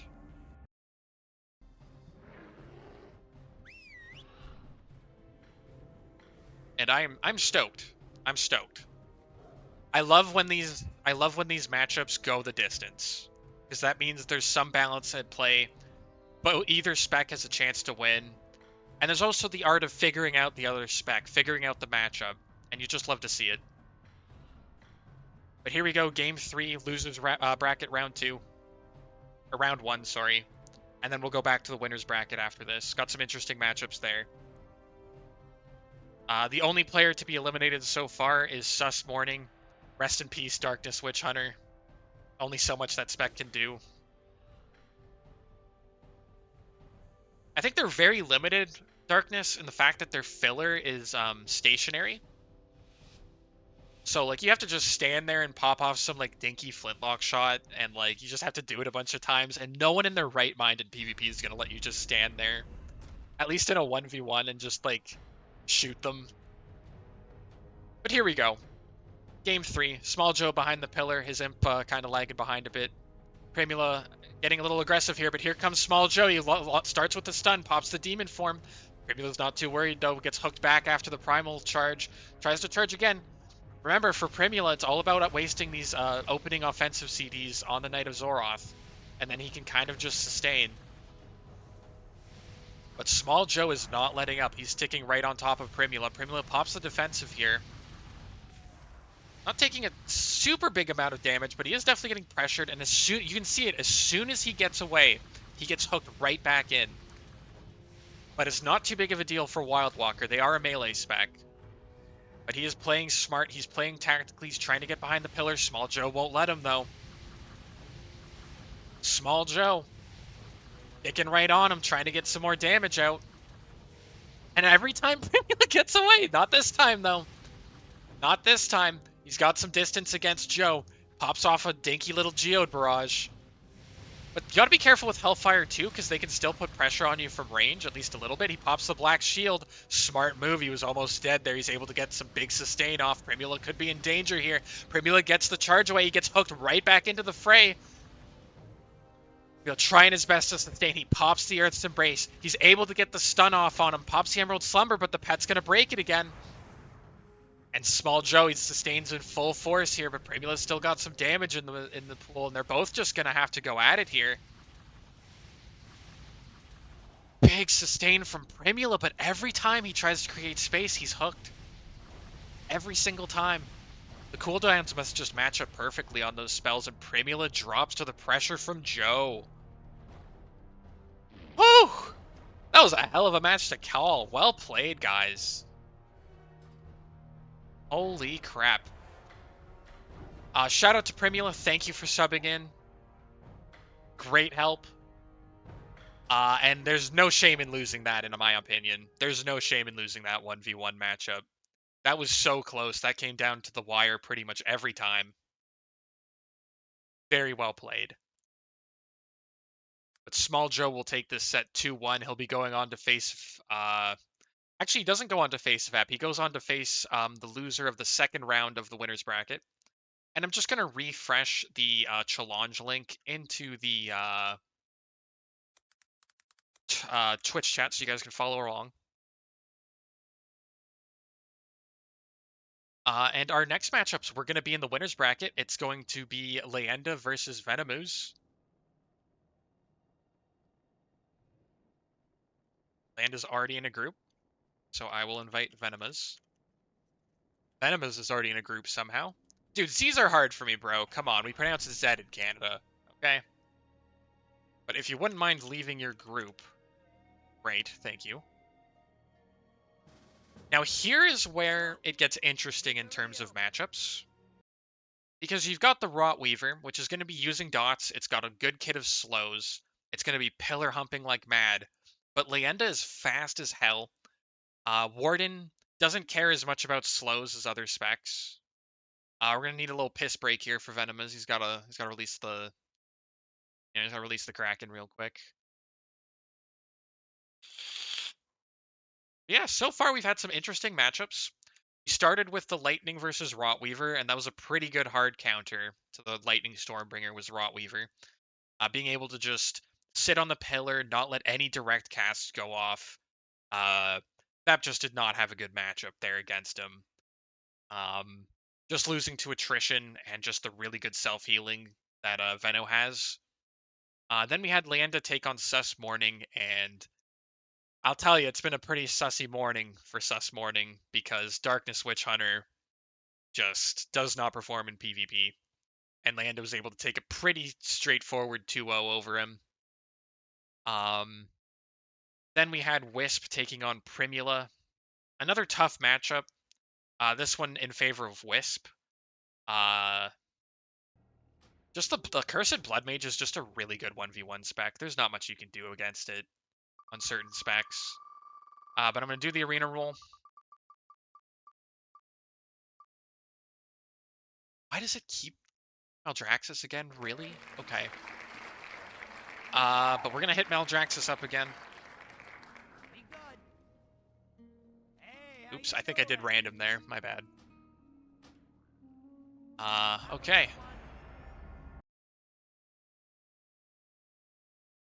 Darkness Witch Hunter doesn't perform in PvE either. That's good to know. The devs are watching, man. That is good to know.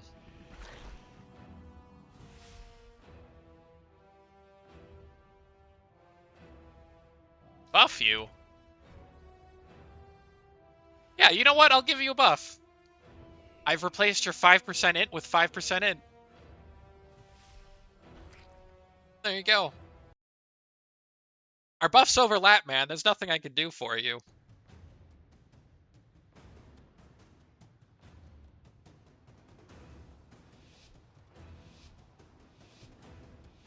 And here we go. Venomous in stealth. Landa goes to a pillar. I'm not sure if Starcaller has great tools to take people out of stealth.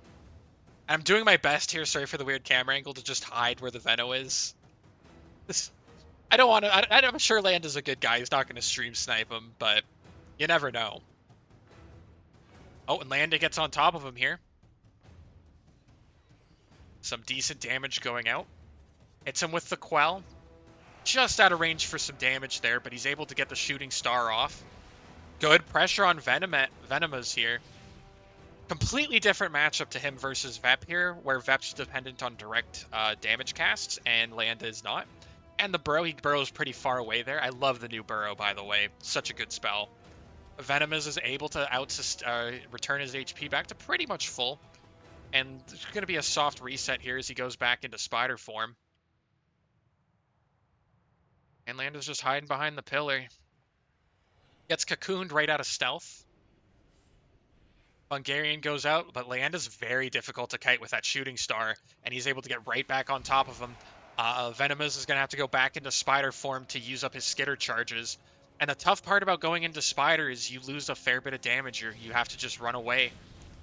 And Leanda doesn't care. He's got the exact same level of sustain as Venomous does. This could go the distance. Good pressure from Leanda. He's keeping him on his toes. Venomous is about half HP. Getting lower, though, he has to go into spider form again. Leanda's doing some big damage. Big damage. Is he going to be able to finish him off? He does it with the fan of knives. Whew. Goodness gracious. And like I said at the start of the tournament, Warden is going to be really hard to beat. You have to have a really good matchup to deal with that. Venom has played that as well as he possibly could have, I think. But I think we've seen it before, where once you get that first matchup out of the way and you kind of see and feel what the other spec can do, you can adjust your gameplay and deal with it. So we'll see what kind of adjustments Venomous makes in the next game. But Leanda's a very difficult person to kite. Time is money, But our next one, we're going to be heading to Tiger's Peak. Keep it real. So this might favor Venomous a little bit more. There's a little bit more room to kite. But again, you can have all the distance in the world, but Leanda might be able to catch up. He's got really good mobility. And he has the sustain to match, so even if you do pillar hump him, you just end up with a soft reset because both players just end up right back to full HP. And the cocoon goes out, Leanda trinkets it, goes into the spell reflect. And he's still got the shooting star. He's going to be able to catch up to Venomous here, even though Venomous uses all of his skitter charges. Oh, but he's still got some distance. And he's got the spider sprint too. He's going to try to get some resets here. He gets hit with the quell. He's rooted right now. And Leanda's just going to get right back on top of him. And I think that was a burrow. Yeah, so he's immune right now. Uses the pop, gets behind a pillar. He's trying to get a heal off. Desperately needs to get a heal off here. And he's able to do it. Leanda's not worried, though. It's just a soft reset, but he gets cocooned. Shots going off on Leanda here. Oh, he reflects the Serpent's Coil. Yeah, this is just a war of attrition for Venomous. He's really just got to keep on his toes. He can't let Leanda anywhere near him. And he is just clinging to that pillar for dear life. Dear life. And Leanda's just going to have a nice comfy little heal session too. Venomous goes back into spider form. Another soft reset. Leanda mounts up. He's going to go for the stealth. But Venomous is just not going to let him. I don't know what his play was there. But he did it for a reason. Here we go. He's got the cocoon out. He's getting his dots back up on Leanda here as he's just running around that pillar. It's some ring around the rosy type shit here. And it's not going to trouble Leanda much. He's able to keep on him. He's got to be careful. He's taking some damage. He gets the Moonwell splash off. We're at about 15 stacks of dampening now. Going to come down to a pretty sudden death kind of matchup the further into dampening we go here, I think. But Venom is playing this a fair bit more cautiously. He knows it's all about the late game, baby. He's sticking behind that pillar. Oh, Leanda pops his Cosmic Shift, appears right behind him. Pulls him in with the tether. The cocoon stun didn't last very long there. Eats a stun. This could be it, but no, the burrow comes out. Where is he going to pop up from? Leanda has him on the ropes. Where the fuck did he go? Oh, there he is. What? What? What just happened? Is he lagging? Is he turning on the lag switch? Dude, what is going on? What the fuck is this? What just happened? What just happened? He just started teleporting everywhere. He's doing it again. What is this? Hold on, what the fuck is going on here? That was some bullshit. What is that? What? Dude, what is going on? He's Dude, I don't even know what he's doing. He's completely Spider Leap Bug. Dude, what the hell is this? There's no way you're lagging, homie. Leave it to a bug to do bug abuse, am I right, guys? But he's pretty much Looks like he's given up the ghost here. What the hell is that, man? What the fuck? There's always something sussy in these tournaments, man. I gotta tell you. There's always something sussy as hell. But Leenda takes it 2-0 despite the whatever the hell that was. I have no clue. I've never seen that before. At first I thought it was, this guy's got the lag switch going, but I could tell pretty quickly that was not the case. Sussy, man. Sussy shit. You pull that again. Look out. Big lag, I'm sure. Lag or not, there's no way you're crossing an arena in 1 second, bro. So next is going to be Wisp versus Keed. The Battle of Europe.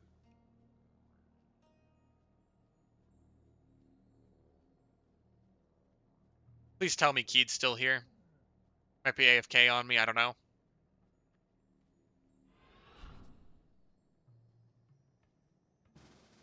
There he is. Okay, so we've got the Accursed Blood Mage versus the Death Necro. I'm going to roll up the arena here real quick. Round and round it goes. Where it stops, God only knows. Bruh. Y'all already know. Going back to Maldraxxus. It was like a smidgen away from Imperial. But here we go. Oh, I gotta ask Keed if he's ready real quick.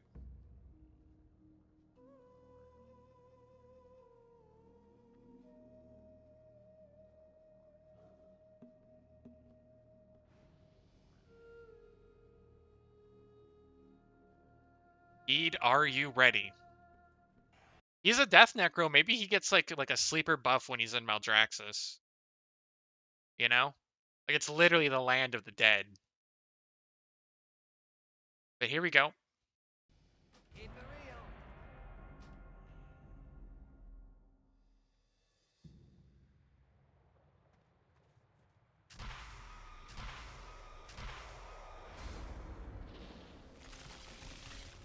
Okay. So this will be a Cursed versus Death Necro. Pretty similar, sort of similar matchup to Keed versus the Knight of Zoroth, but this time, Wisp is just going to be able to put pressure on him no matter if he kites or not. But also, it also gives Keed some time to cast, but not really. He gets the Grime Step up right away. He's trying to create some distance against this melee form of Cursed. And once that wears off, Wisp might be in some trouble, actually. But Keed's doing his best here. Pops a shield. And, oh, the Liquefy from Wisp was able to clear the dots. Gets the fear off on Keed. Keed's not too troubled, but now Wisp is in melee form again. This is where Keed's going to have some trouble. He's going to do well against him in ranged form, but not well in melee against the melee. And he's got to out DPS all that sustain. It's not quite enough. Wisp was able to pump about more than half the damage.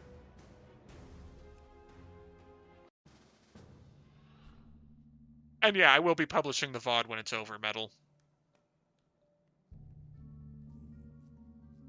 But yeah, Wisp takes round 1. Not an easy matchup for Death Necro here. Between the sustain, the pressure, and just the burst that a curse can do, you're not gonna have a good time.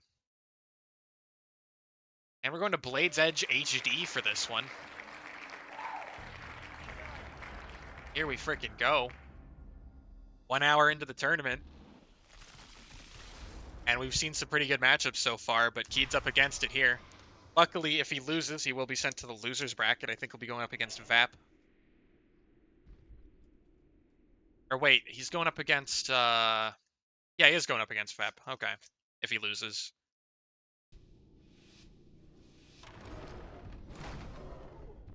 Watch out for that phylactery, folks.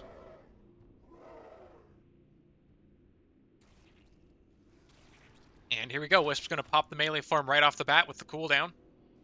No build required. Gets ghoulified, but trinkets it immediately. Sticking right on top of Keed.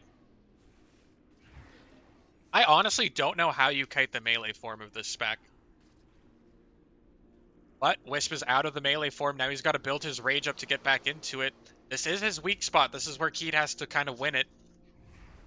But he's still able to pump good damage in the ranged form, too. Like, the caster form still can pump. But if Keed's able to get his stuff up, and unfortunately the Liquefy purges all of Keed's dots, he gets back into the melee form. But Keed's able to Grime Step him.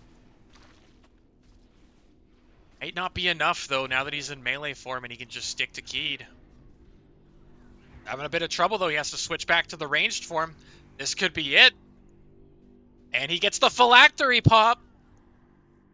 Phylactery pop. Wisp has to do some sanguine bends. He's getting troubled by the necro minions. And Keed's back to half HP. That fucking phylactery, man. And Wisp's going to have to use up a good chunk of his rage to heal himself up. He gets back into the fight with Keed here.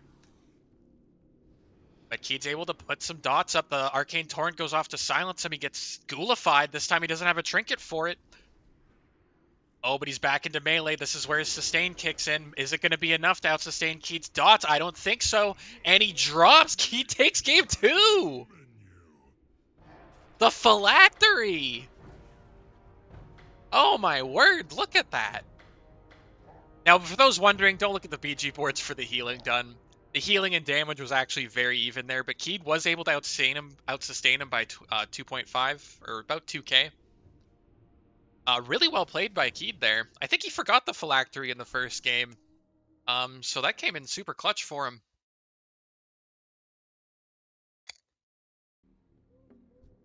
But yeah, we're tied up 1-1. That was a really fun matchup to watch.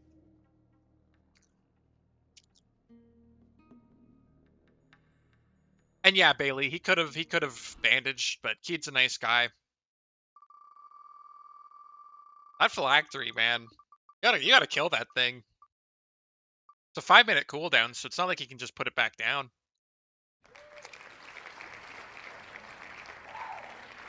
Alright. And so for game 3, we're going to the Coliseum of Lost Echoes. Have a good one. I think this is the ice one, right? Yeah. Yeah, make sure you wear your skates. You don't want to be slipping and sliding out there.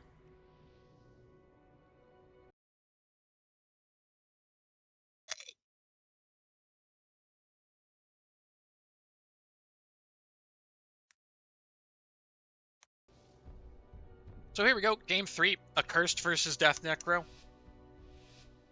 Put my buff on so I don't mess anything up here.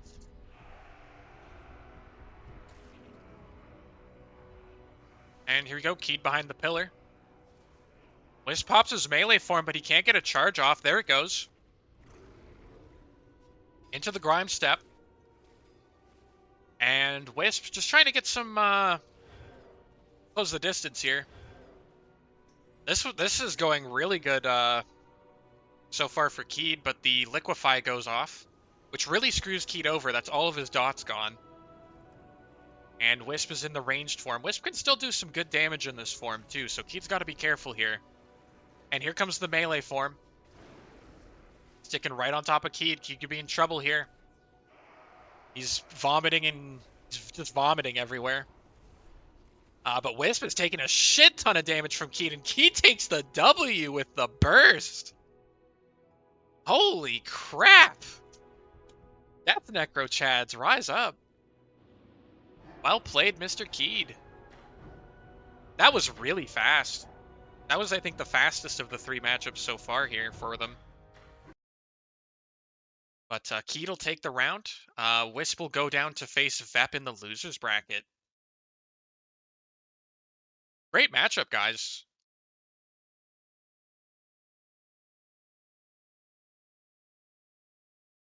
I love the game threes, man. I love the game threes so much. I wasn't expecting it either, Bailey. I thought Wisp was gonna have him. Like, I was pretty sure Accursed was just gonna dunk him. Keed using his GM power to win confirmed? I wouldn't doubt it, bro. I wouldn't doubt it.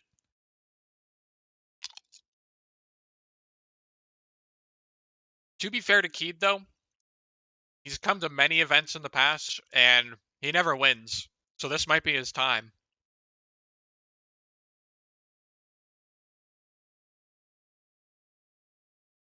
So we're going to take a slight intermission, just because I think Vep messaged me that he has to go pee. He's got to take a poop. So I'm going to grab some water real quick and go take a whiz myself. And yeah, we'll continue on. Just give me about 2 minutes here, guys.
Alrighty, sorry about that, folks. Your beloved host and best Torn Pyro on the server has returned.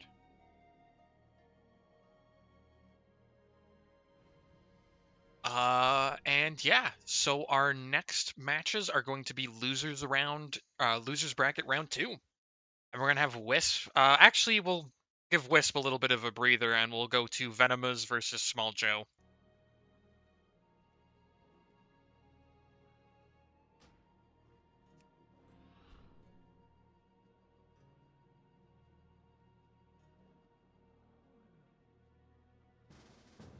And this is gonna be a Hellfire Knight of Zoroth versus a Rot Weaver. Rot Weaver's got good dots, good slows, good sustain, but we saw it again in the Primula versus Small Joe fight that it is really difficult to create space against a Hellfire.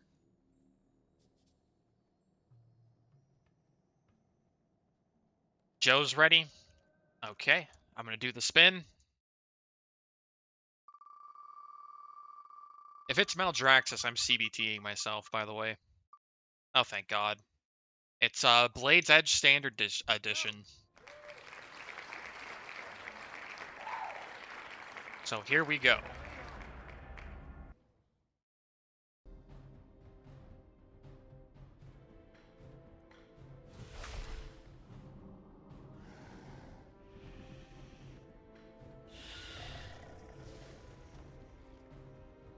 Yeah, this is a good map for Venom. But, I mean, Hellfire is just really difficult to kite out. It doesn't matter, like, what tools you have with the hook being on a pretty low cooldown.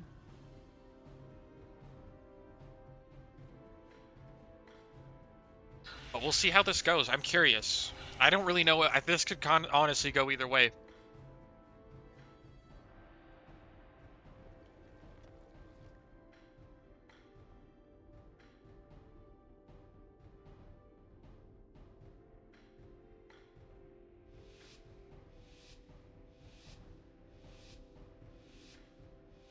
And we're off. Welcome to Losers Bracket Round 2, folks. This is our first game.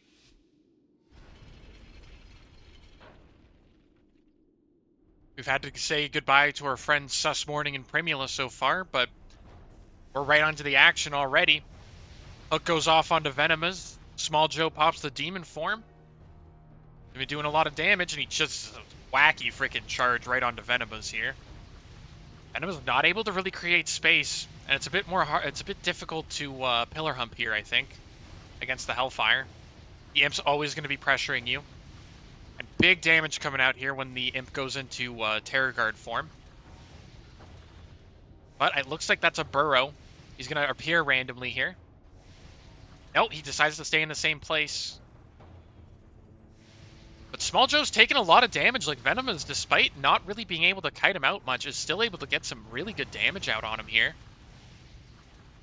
But Small Joe still has the sustain in the pocket. I don't know if he's popped Black Shield yet or not. There it is. Spoke too soon. Venomous has to be really careful here. He's got to wait out that Black Shield and just try to get some good damage going. And I just lost my flight there temporarily. Oops. He gets the hook off onto Venomous. But it looks like his sustain isn't enough, and Venomous is actually able to take game 1. Kind of crazy. Like, look at the damage diff. He had an extra 8k damage over Venomous, but Venomous's healing is ridiculous. That's kind of crazy for a DPS to be doing that much healing. Holy crap.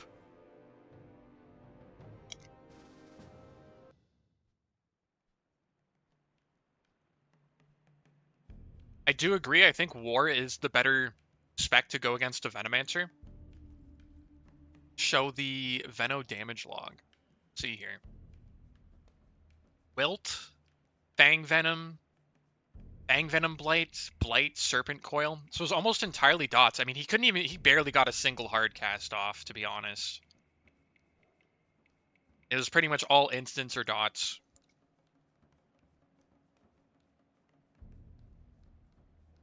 And we have a look at the Knight of Zoroth here.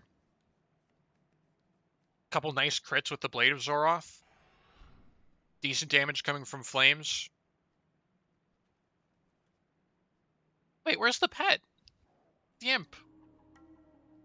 Not showing up for some reason?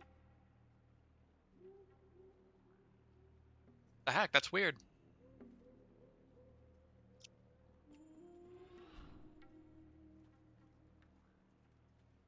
Okay, well. I don't know why the Imp's damage doesn't show up, that's weird. But in any case, we're going to roll up another arena here.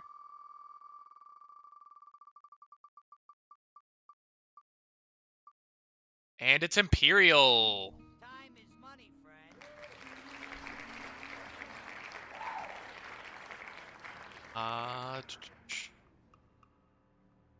Be good. And here we go. We're into game 2. Venomo's up 1-0 over Small Joe, but never count Small Joe out.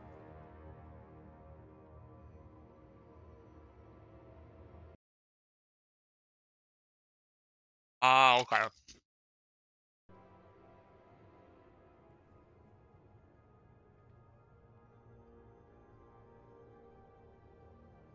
There we go. So, damage was actually pretty equal there. Or no, Small Joe did an extra 6k. So he did double the damage of Venomous, but Venomous did triple the healing of Small Joe. Brutal. Grim. In any case, here we go. Game 2. Sorry, Gellers, I forgot to ready up there. Z is hard, dude. What is it, Venomoose? I'm not even gonna try, man. I'm not even gonna try. I'm not even gonna try that name. Venomoose. Okay. But here we go. Knight of Zoroth just immediately just jumping, gets cocooned and like leaps way into the air. That was a good leap actually because it wasted the cocoon. And he gets right on top of Venomous again, pops all of his cooldowns. He's in that demon form, gets the hook off. Venomous is trying to create some distance here. Taking a shit ton of damage, but he's able to just get a nice little Shatter's Vigil off. It's not troubling Small Joe, though. He's just right back at it. And he's using the Blade of Zoroth through the burrow. Venomous is wise, though. He gets right out of it. Not a good idea to sit in the burrow or in any sort of immunity against a Hellfire Knight of Zoroth. The healing, though. Oh my god. Not troubled at all by the damage Small Joe's putting out here. I'm not sure. I don't think Hellfire gets like any sort of healing reduction. It's just all damage. And you can tell like it's just not doing anything. Venomous HP still just really good sustain. He's only at half. Small Joe's dropping. Eventually Small Joe's gonna run out of sustain to use, but no. Venomous is taking some big hits here. He tries to get the Shatter's Vigil off. He eats the fear. Small Joe's trying his best. He's just trying to get as much damage out as he can here. But it's just not quite enough to do much to Venomoose. But Venomoose is almost out of mana here. Ah, God. So close.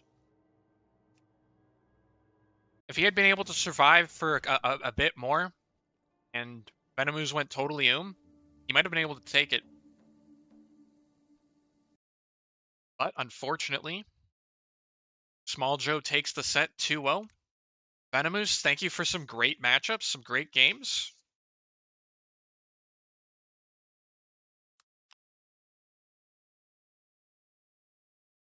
Oh wait, no, Venomoose won them. Sorry, Small Joe, thanks for the great games. we're gonna pretend like I didn't get them mixed up. I'm gonna pretend I didn't get them mixed up. But Small Joe, thanks for some great matchups, some great games, King. Thanks for coming out to the event. Appreciate you. If this is what Small Joe looks like, I'm afraid of what Big Joe's gonna end up looking like, you know?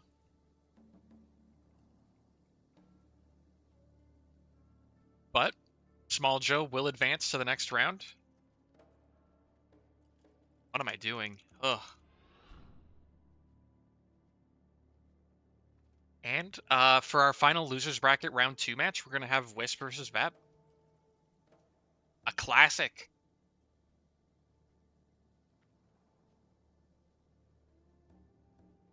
To be fair, I'm not sure if Vep's actually back yet. If he's anything like me, like my shits can take like 15 freaking minutes, man.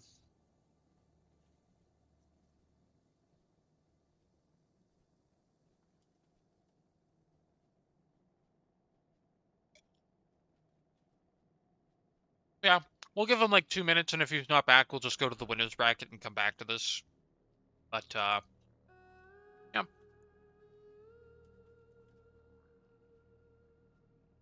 The Veno just seems like the healing is overtuned, in all honesty. Like, how the hell did he heal from Fang Venom? That must be something new. But he did 21k healing against 26k damage?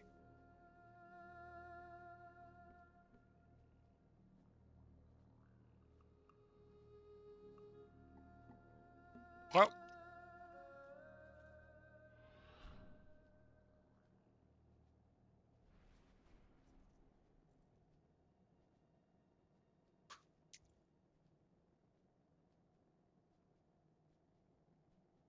Pep's got shit stains on his underwear, but he's ready to rock. You love to see it. So we're gonna do the little arena roll real quick, sorry.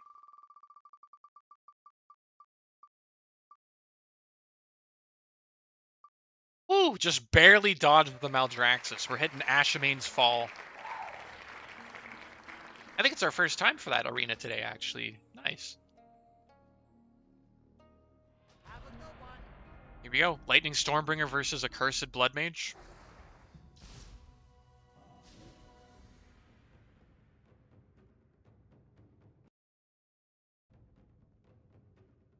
Help me 2v1. Dude, I think Wisp could beat us, bro. I think he could beat us. I don't want to take the L if we lose 2v1. You're going to have to fight him yourself.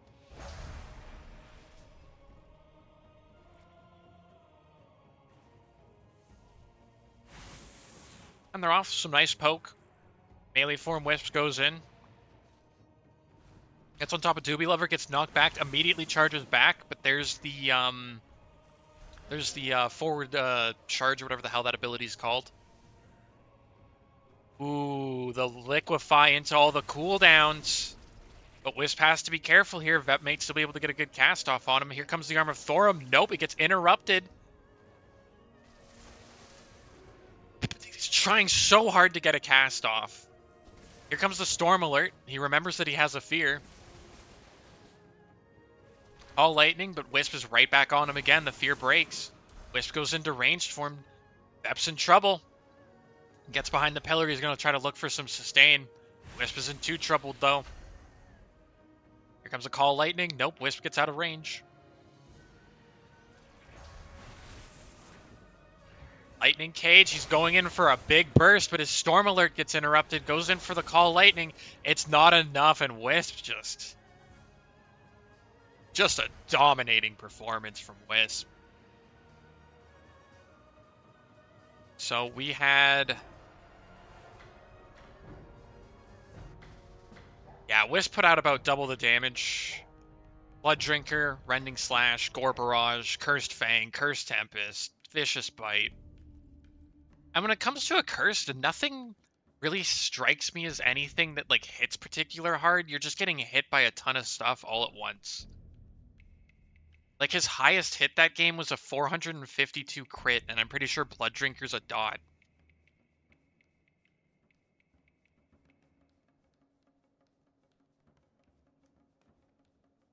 And then we see Vep's breakdown. And dude, it is not fun playing Stormbringer against that. He got 3 hard casts off. All Call Lightnings, or only... How did it hit 3 times but only had 1? I don't know. But only 1 Call Lightning. Brutal. Dude, playing melees against ranged in 1v1s can sometimes just be so tough to get an actual cast off. If your class relies on actually, you know, casting things, sometimes it's just good luck, dude. It's not happening. But Vep takes game 1. It's do or die for Vep now. Will he be able to overcome what I think is going to be a pretty tough match? We're going to find out. We're going to Blade's Edge. I believe in him. I believe in Vep. I'm just going to say it.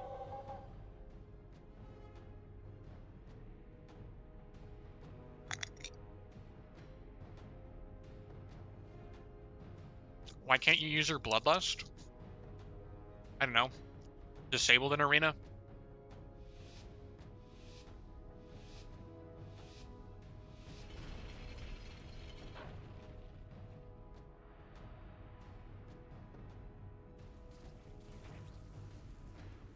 Alright. Game begins. I start with a little poke. Vep gets a fear off. It looks like, Wisp gets a fear off. Here comes the immunity from Vep. Wisp is smart enough to just go behind some line of sight. Vep has to use it defensively instead of offensively. He can still cast while the immunity's up. And yeah, it looks like Bloodlust's been disabled in arena for months. Arm of Thorum. Oh, Wisp. Wisp did him so dirty. The liquefy.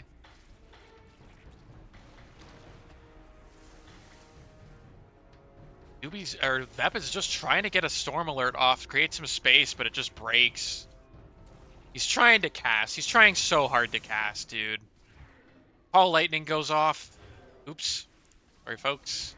Oh, but he's actually doing some good damage to Wisp here. Is it enough? Nope. Had him really close, though. Really, really close. He had Wisp down to about 400 health there.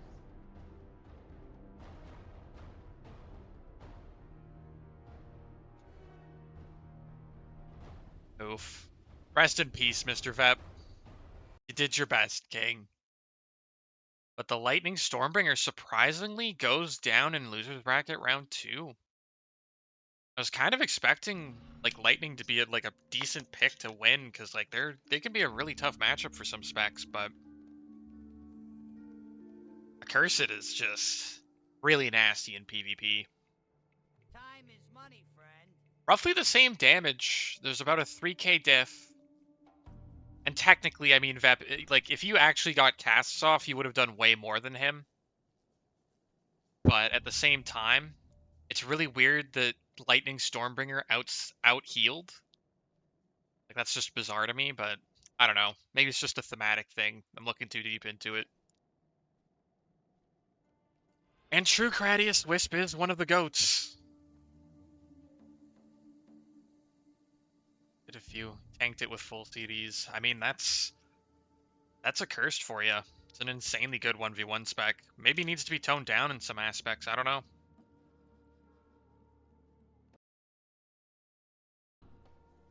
But next, it's Keed versus Leyenda. This is where Keed's, I think, going to run into trouble. This is the matchup where he's going to be pushed to his limit, in my opinion, against the Warden. At the same time, I think the same goes for Leyenda, though. If he's not careful, Hey, how you Keed can just doing? blow you up. Keep it real. So, oh, sorry, I forgot to do the arena roll.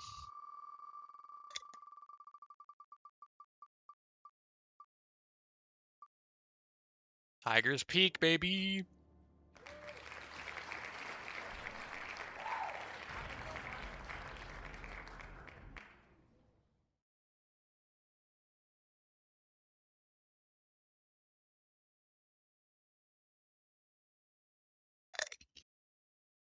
Sorry for the weird pauses. Kind of feeling a bit peckish, so I'm just munching on Pringles. I hope you guys can't actually hear that.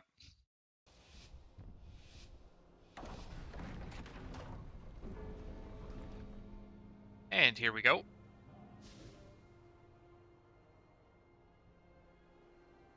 Both of the players eyeing each other up. Keed goes into the open, Leyenda pops a Spell Reflect right away and just charges right at Keed. Keed pops a Shade Walk, though. Well, now that the shooting stars are gone, he might be able to create some distance. He's able to not have the tether break on him, so he didn't get hooked there. Leyenda's getting slowed up hard. Wait a second. Is the Dazed bug still in? I saw him get dazed there. Harrowing. But it's not really going to matter. Both players pretty low HP here. The Grime Step to get away from Leyenda.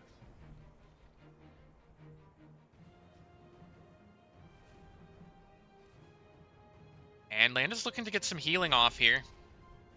But it's not going to be enough. Like, the pressure from Keed, even if you pillar hump him, it's not going to matter if the dots are up. And yeah, Leyenda succumbs. Keed has a shot to win this thing, man. Of all the specs, Death Necro.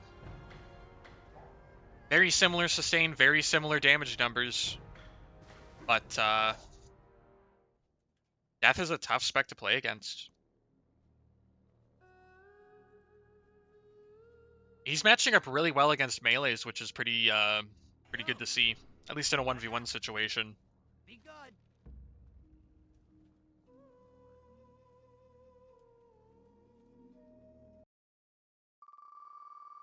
Alright. Another spin, another arena pick. I got Tiger's Peak, so I've got to spin it again.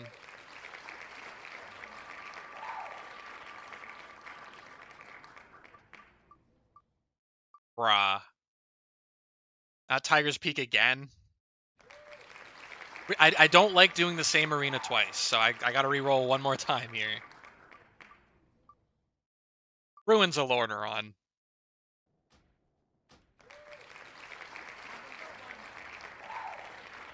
Wait, why did I challenge Wisp? Ah, Hey, how you doing? sorry boys, I'm a little out of it.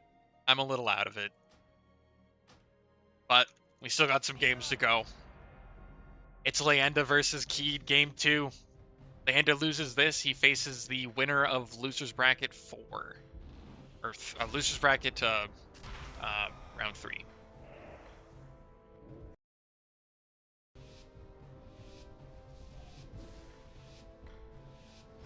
And here we go.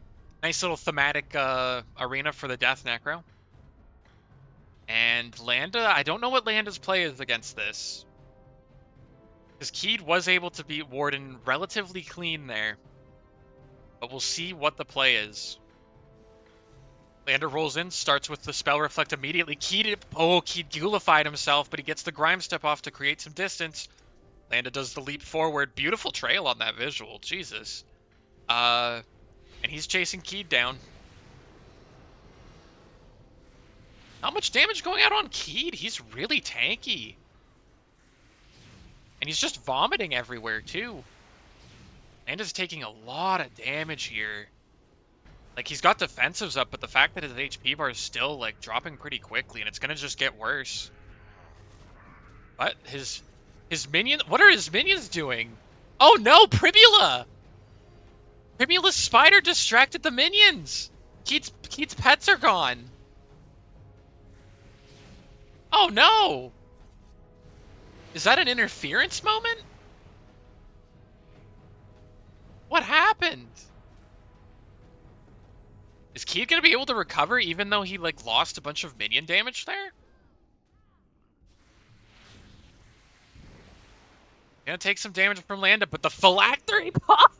The phylactery! He runs back to the phylactery!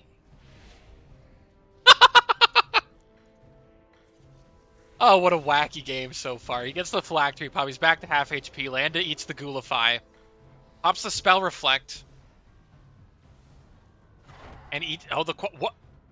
Oh, that was a vanish there. Keed eats the Quell, he's rooted with that thing on him and slowed. But Landa's dropping really quick, but Keed's dropping 2 of those down to 9 HP! Oh my god!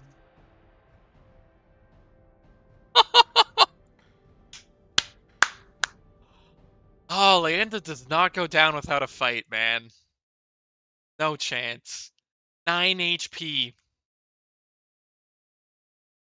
Super close in the fact that Keed was able to recover with most of his pets just, like, completely fucking off for, like, 15 seconds. That's an impressive win. That was entertaining as fuck. 9 HP. Died to a dot shortly after. Incredible. Great fights, guys. Well done. And Keed makes it to the grand finals. Congratulations, Keed. The Death Necros are rising up.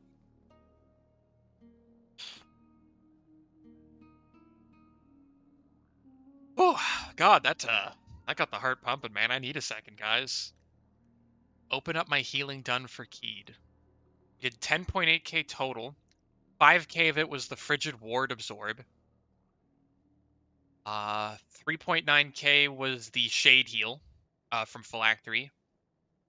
And 1.2k or 10% was Plague Doctor.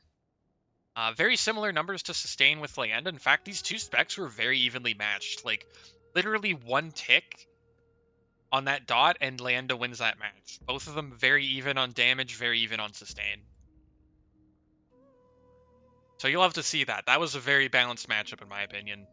Barring, Primula trying to sabotage Keed.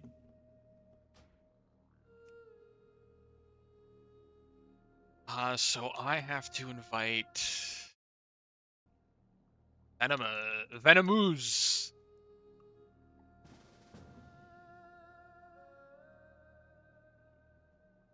Alright, and we're going to roll an arena. This is going to be Wisp on the Accursed versus Venomooze on the Rotweaver. And would you look at that? The arena that haunted us in the early rounds has come back for more. It's Maldraxxus, baby.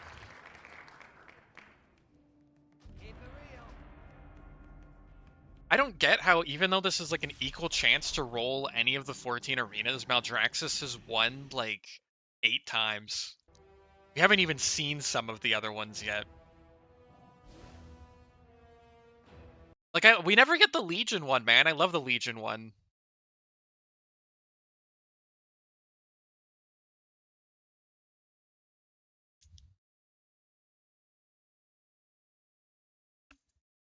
So here we go. Now, Venomooze does have a shot if he can just stick to the pillars. Oh, real quick, I've got to shill the stream out because we're getting into the fancy rounds.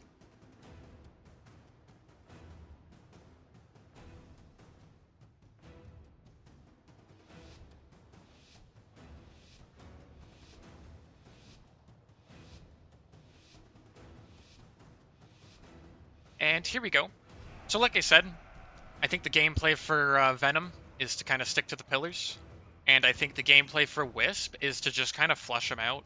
And the Cocoon open from Venom, get some dots out onto Wisp. Now, Accursed is pretty good against dot specs because you do get the free just full dot purge with Liquefy.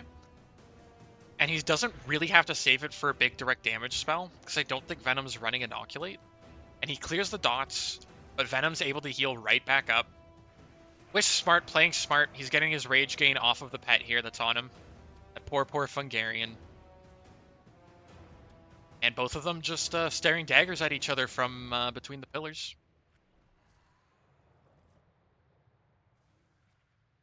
This might be a long one, fellas. The Cocoon goes out. Not really able to follow up too much with it, but Wisp does have a full set of dots on him, and they're starting to tick pretty hard. But he's able to get some pressure on Venomooze. He's in the melee form, but he's not able to stick to him at all. And those dots are just going to keep ticking. Switches to caster form. It's a Sanguine Mend off. That's big.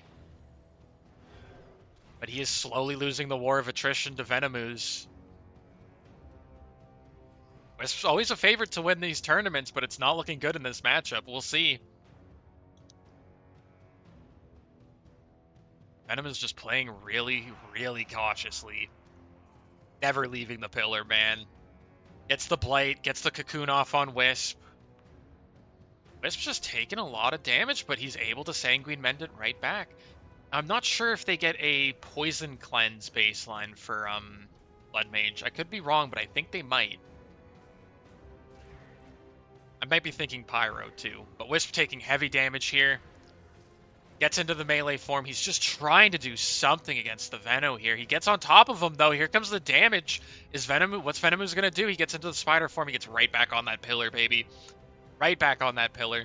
And he is panicking. Wisp gets the mend off, but Venomooze is going to heal too. You got to be super careful with the Veno. Their sustain is so good. Big damage going up from both targets, but the Cocoon into the wrap, into the Liquefy. Fear! Venomooze is feared. Wisp is able to get some healing off. He's starting to cast on Venomooze. This is where he's looking for the burst. Venomooze is in trouble. He doesn't have a pillar to get to. Wisp gets a leap on him, but he's able to get out of it, and the skitter back to the pillar. We're at 20 stacks of dampening. And this has been a really good matchup so far, actually. Both players just doing what they can, but the Veno's starting to run out of mana. Wisp doesn't care about mana, he's just rage. The dots are ticking on Wisp. Wisp's about half HP, but so's Venomooze. Venomooze has to be careful with the healing too, because that'll deplete his mana bar pretty quickly. And the dots just tick away at Wisp. Heavy slow into the Cocoon. He almost gets blighted, but he's able to fear Venomooze out of the cast. Oh, Venomooze hits the burrow. Where is he going to pop up from? He gets back to the pillar. And he's pretty low here. But Wisp is not troubled at all. Wisp just taking his time like a predator stalking his prey. That sounded kind of sus, but oh well, we try here. And Wisp's down to about half HP. He's got the dots ticking on him again. But he's able to get the rage off of the Fungarian. You have to be careful with the Fungarian cast because Wisp is going to abuse it if you pillar hump him. Venomooze still decent amount of mana left. He's back to about roughly full HP. And Wisp jumps him. He's in that melee form. This is where a good chunk of his damage comes from, and he's going to be able to out-sustain any damage he can pull on him. It's the stun off on Venomooze. Venomooze is trying his best to skitter away. He's down to about like a sixth of his health. Taking some dot damage. He's able to get a Shadra's Vigil off. But he is pretty much out of mana here. But Wisp is also low HP, so it's It's do or die here, folks, in Maldraxxus. Holy crap, he's drinking! He's having a little sippy. So's Wisp. And here comes the Blight. Wisp instantly just liquefies it. Goes for another Blight, gets it off. Gets some dots going here. Wisp might be in a bit of trouble. They're off the pillar. Venomous eats the Fear. He takes some damage, but goes into a burrow. His dots are going to be taking on Wisp while this is going on, but Wisp is just able to heal it out. We're at 35 stacks of dampening now. Venomous at about half HP. Wisp is going to be able to heal up a bit. He's sitting at about half rage. I think he's going to be trying to get into melee form here. And Venomous goes into spider form. I bet you he's going to try to get some mana back here.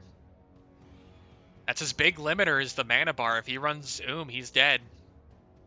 At least if Wisp is on top of him. And Wisp doesn't know where he is. He's looking. Oh, and Venomous goes back to half mana. Not good for Wisp. Eats the cocoon. Here comes the dots. Goes into melee form. Jumps him with the stun. Could this be it? Here comes the damage. We're at 41 stacks of dampening.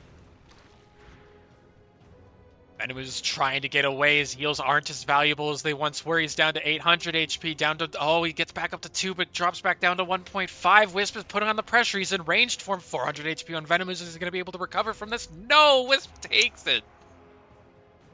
Whew! Ah, goodness gracious. That was a fun call. Well played, Mr. Wisp. Just when you think he's out, he pulls you back in.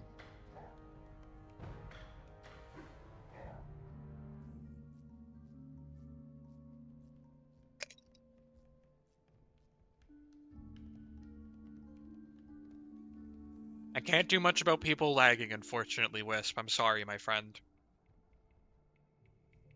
Perhaps next time we'll host the tournament in person. We could all go to like Mexico or something. That'd be fun. But Wisp takes game 1. Rolling the arena for game 2. That was our longest match so far today, by the way. Went to about 40 stacks of dampening. And we are going to hit up Blade's Edge Arena HD.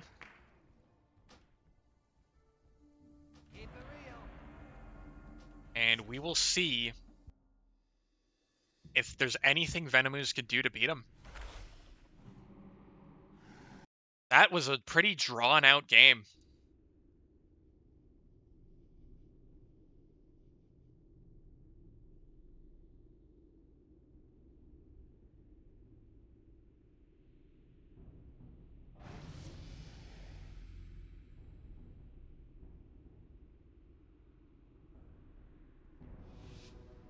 Alrighty, game 2 here.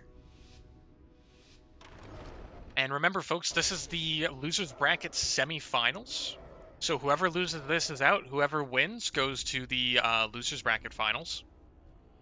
And Venomous starting off with some good old dots. Trying to keep out of range of Wisp here, trying to stay out of line of sight. But Wisp is gonna liquefy them and then jumps on top of them with the Fear. Trying to get his rage bar up. He's probably gonna go melee. Yep, he's hit so that 100 rage mark immediately goes into melee, sticking on Venomous like a gargoyle sticks to spiders. And Venomous is able to get some skitters off, create a little bit of distance. Wisp is not troubled though. He's putting on some incredible pressure here. And Venomous is just trying to create as much distance as he can, and well, that's not very much distance, unfortunately. But not a super big deal. He's not super reliant on hard cast. Wisp taking some big damage here. Not, Oh, both players relatively low HP here. Barrage almost goes out, but he gets interrupted. Trying to get as much damage as he can. Wisp is in trouble. He gets back into the melee form. He's trying to sustain, but the dots are ticking away. Damage is ticking away on Venomous, too. He pops the burrow. Wisp is in trouble here. Oh, that Sanguine Mend just barely saves him. The Gore Barrage goes out. It's sudden death here. Both players super low on HP. Wisp gets another Sanguine Mend out. Is Venomous able to do anything here? Oh, and he loses. Ah, Wisp with 148 HP left. Holy crap. Oh, wait. Who won that? What the fuck? Did Venomous win?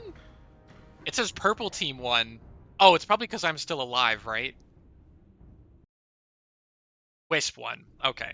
Yeah, sorry, I was confused there. So yeah, Wisp takes a 2-0 set. Venomous, sorry for mispronouncing your name so many times, but you gave us some really good matchups and some really good entertainment to watch. We appreciate you, King.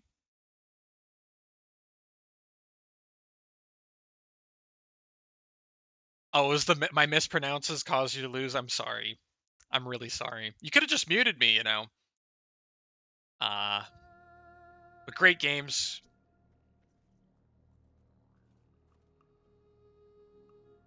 And we are going to our losers bracket finals. Whoever wins this, whoever wins this is taking on Keed in the grand finals. And it's going to be Leyenda versus Wisp.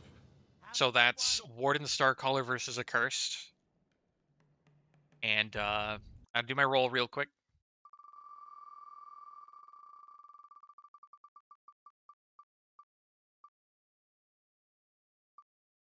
Blackrook Hold.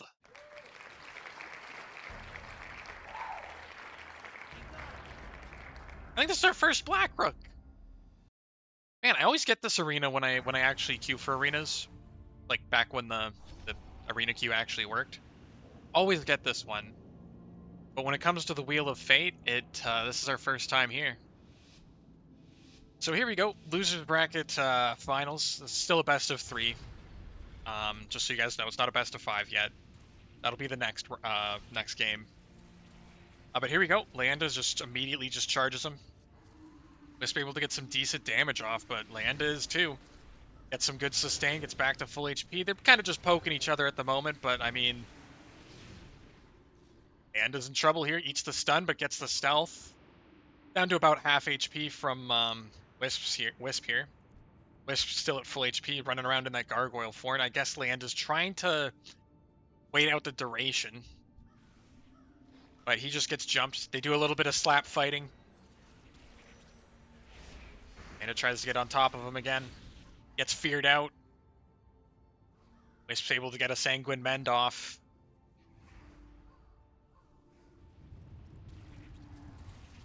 Big damage on Leyenda here. But he's still got good sustain. Like, even if he drops a bit, he still has the good sustain. But Wisp is in the melee form now. Now this is where it gets troublesome for Leyenda. Is he going to be able to outslap him?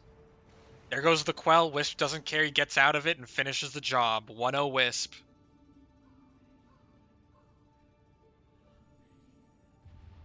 Whew. This is going to be a tough match for Leyenda. Very, very tough.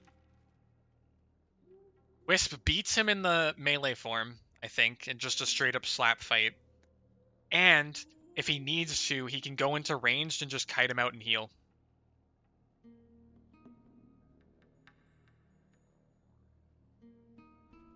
I've got to do the roll again real quick.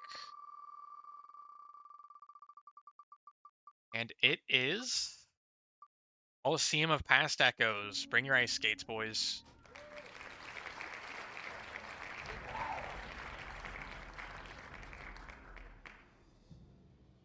And it is win or go home for Leyenda. He's got to win 2 in a row against Wisp, which is never an easy feat. And if Wisp wins here, he goes on to the grand finals to face Keed, who I believe was actually able to beat him, and Keed was the one that sent him to the losers bracket. I think he sent both these guys, didn't he? Parted? Yeah. As to Keed sending these guys to the losers bracket, not if I'm retarded. I'm clearly not. But here we go. A little bit of poking, and then they reset to the pillars. Leyenda's got a good chance to deal some damage here. Wisp pops the Liquefy, though. And Leyenda's going to eat the fear. And then right into the melee form from Wisp. Landa's going to try to stealth away. And Wisp's just going to chill in the center here. Landa's stealth wears off. Wisp coming right at him. Oh, and into the stun. Gets some good damage off. Landa pops the Spell Reflect. Doing a much better job holding his own against Wisp this game. Gets the Quell off. Moonwell Splash gets interrupted. He isn't able to get the sustain that he needed there. Pops the stun on Wisp defensively, but it's not going to be enough. The damage from Wisp is just too much. And Wisp takes game 2. And Leander, congratulations on 3rd place in the tournament. You played excellently. It is unfortunate that accursed spec is just so good. Just so good in certain matchups. But we are now into our finals, folks. It is time. It is time. Introducing from parts unknown. I gotta go run over to him real quick. Hold on. Introducing from parts unknown, Keteris, the Plaguebringer, the Scourge, the Death Necro main. He's come this far. He took the winner's bracket by storm.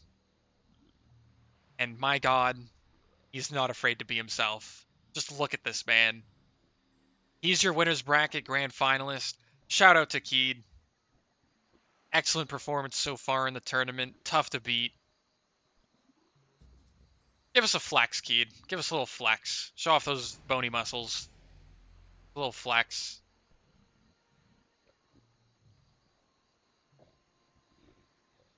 No? Okay, well, you know. Worth a try. I'm dead. What the hell? Bruh. I guess that was his flex. At least he revived me. He's a nice guy. And then our loser's bracket grand finalist, if I can find him. He's here somewhere.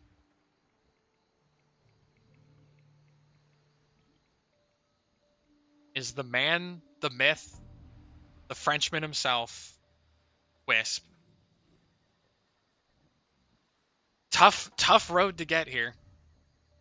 He was sent to the loser's bracket by Keed, so this will be a rematch of their round 2 fight. Except this time they're going to a best of 5. Keed was able to take 2 off of him, but Wisp did beat him. So this is a matchup that could go either way. We'll see who has what it takes to make it in this league, boys. Let's get started. Grand finals. Winner take all. Keed versus Wisp. Death versus Accursed. Blood Magic versus Yo, Plague Magic. have a good one. And here comes the arena roll.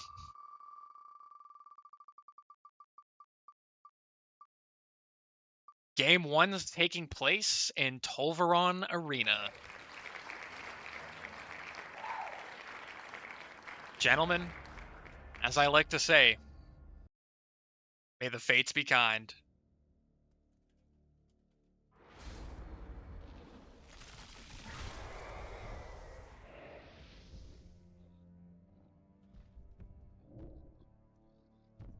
And here we go. Game 1 of the grand finals, folks.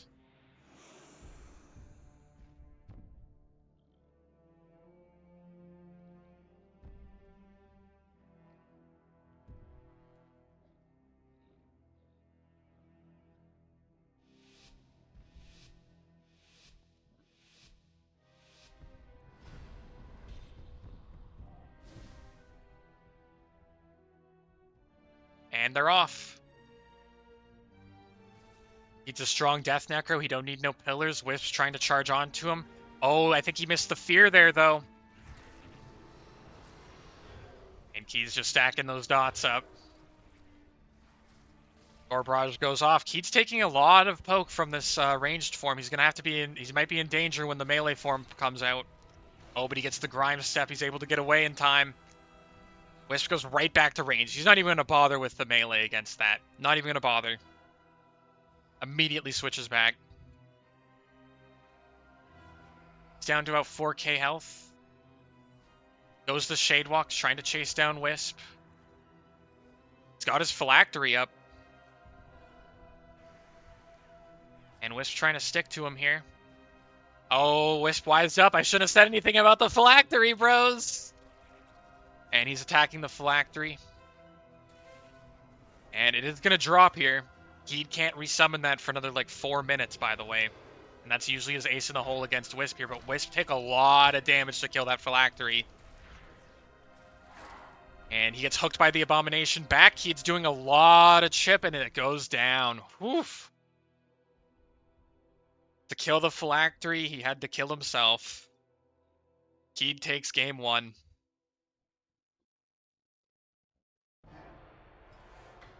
Well played.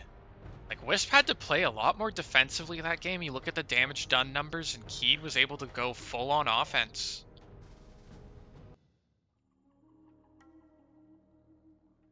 Is it Death Necro's time in the sun? Is it their time to shine?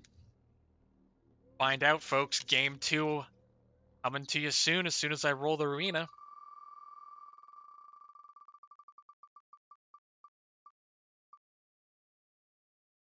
Oh, hell yeah.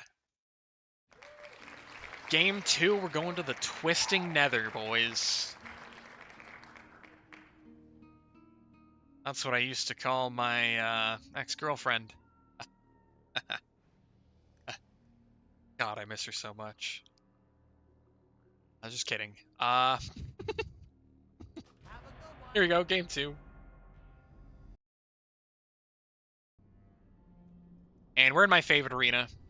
I love this place. It's comfy. It's wholesome. It's a Twisting Nether.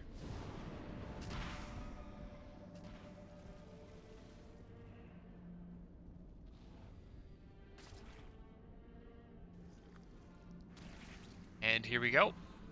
Wish gets some rage off of the pets, but then switches to Keed.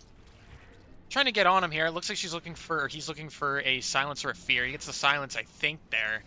And then he goes into the melee. Keed's taking a lot of damage. Grime steps away immediately, but Wisp is right back on him.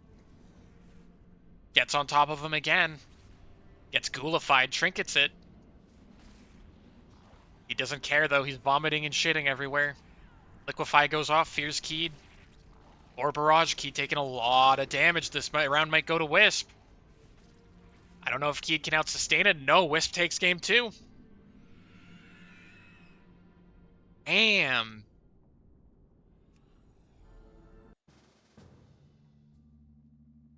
All right, folks.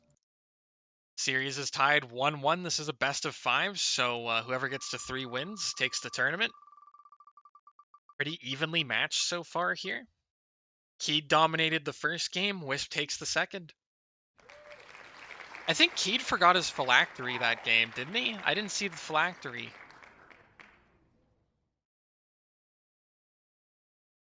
So we're going to Blackrock hold. Or Black Rook hold. Fuck. Keep it real. For game 3.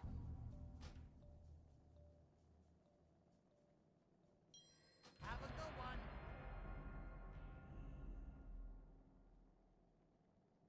Oh, I see.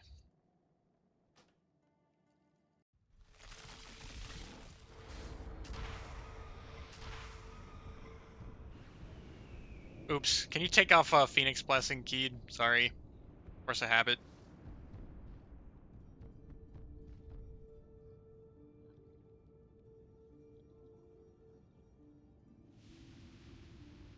Thank you, King. Alrighty. So here we go, game 3. Anyone's tournament, boys. Both these players are pretty evenly matched so far. Keed took their first set, but maybe Wisp will take the second. Keed gets feared out right away. He pops the Will of the Forsaken. Gets right out of it. Keed's minions are all feared too, but they're getting back in there. He's trying to get to a pillar or something, but he gets tangled up with the melee, gets the grime step. Trying to create a little bit of distance against Wisp here. Wisp gets the liquefy right away and fears him again, but Keed's able to trinket out of it. Fun fact for you guys, Will of the Forsaken does not share a cooldown with Trinket on CoA. Both players really low, but Wisp falls to the dots as Keed gets the phylactery pop at the perfect time. And he'll take game 3.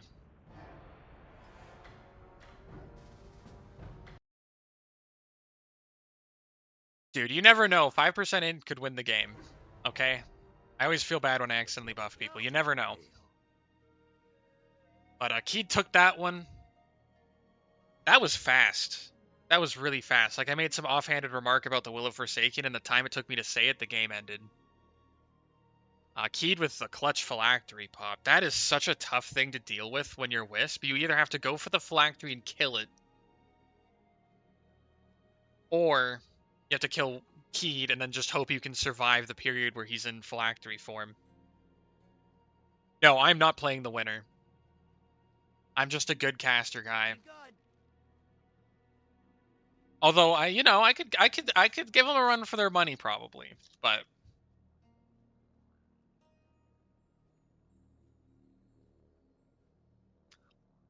dude, if I speak any faster, I'm gonna have a fucking heart attack. All right, game 4. The arena's rolling.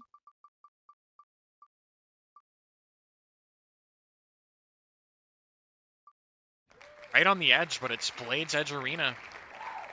It was like perfectly between Ruins of Lordaeron and Blade's Edge there. Kind of cool.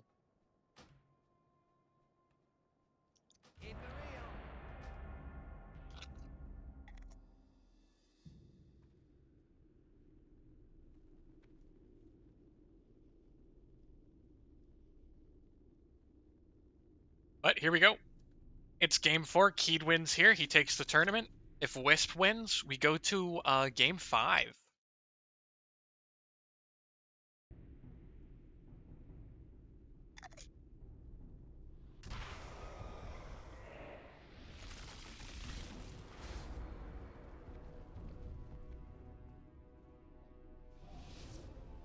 Pringles. Sorry if you can hear me eating Pringles. They're delicious, and honestly, I don't really feel that bad about it.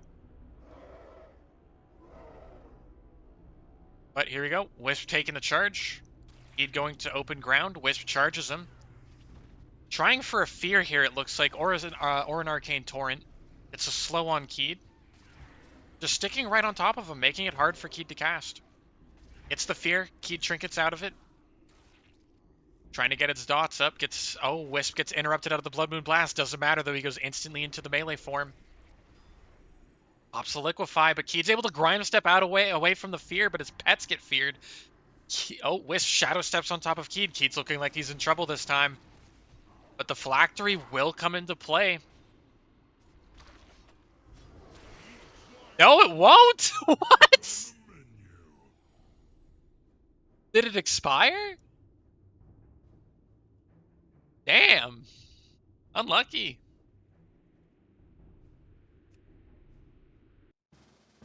Wow, we're going to a game 5. Holy shit. Keed versus Wisp, game 5 coming up. Wait, okay, no, never mind. But I am pretty sure the phylactery was up there and it didn't trigger. So either Wisp killed him from, like, before the threshold would activate, or the phylactery despawned, or it just straight up bugged out and didn't work. So in any case, we're game 5 bound. What's the arena gonna be? I swear to God, if it's Maldraxxus.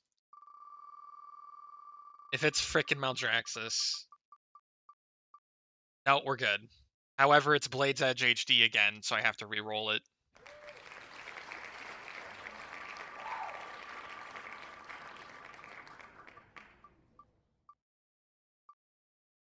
And we will be finishing up in Imperial.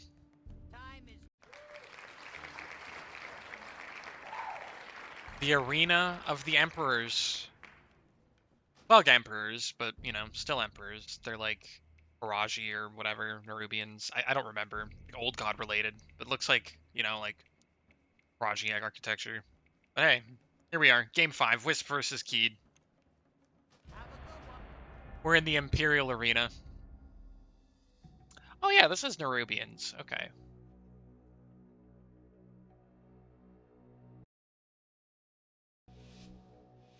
And the game is starting.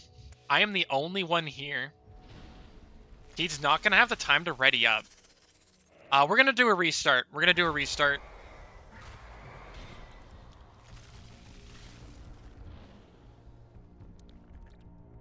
Or maybe not.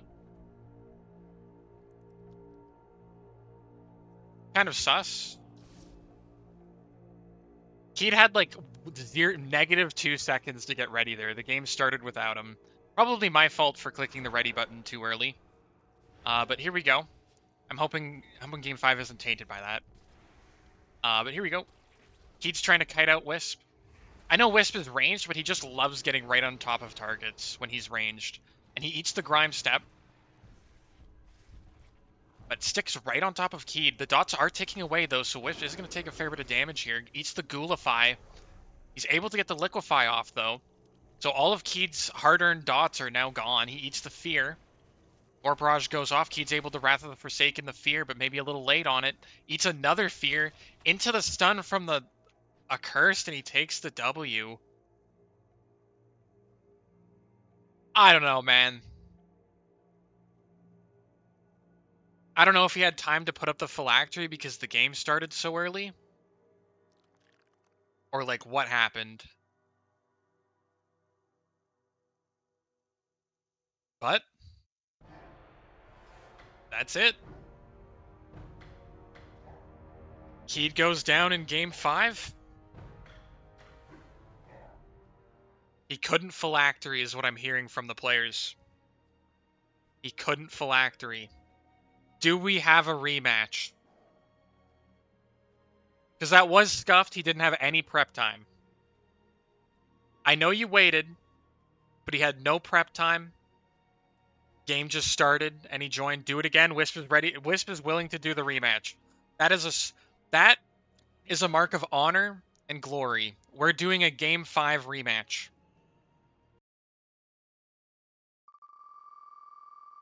Keed says, I don't mind. I think he won pretty fairly.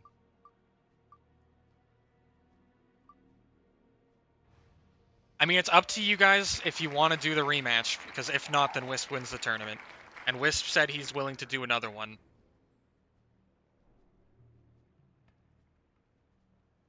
Wisp says he only wins if Phylactery bugs out. The thing is Keed wasn't even able to cast it because of the way that started.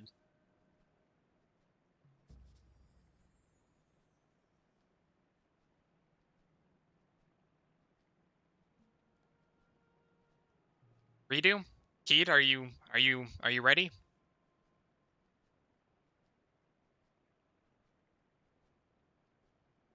We're going to be redoing Game 5, folks. Don't tune out just yet. We're not finished here. Sure, doesn't mind. Okay, let me re-roll.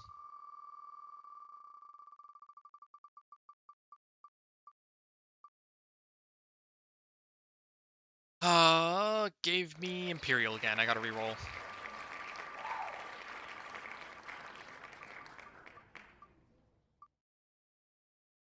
Ruins of Lordaeron.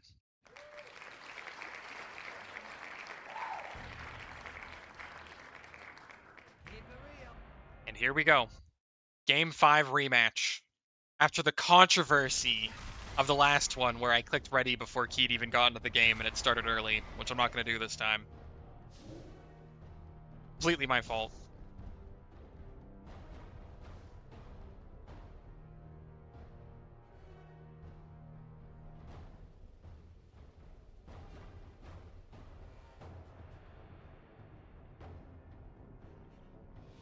And here we go. Game 5 rematch. Winner take all. Wisp is an absolute gentleman for offering this.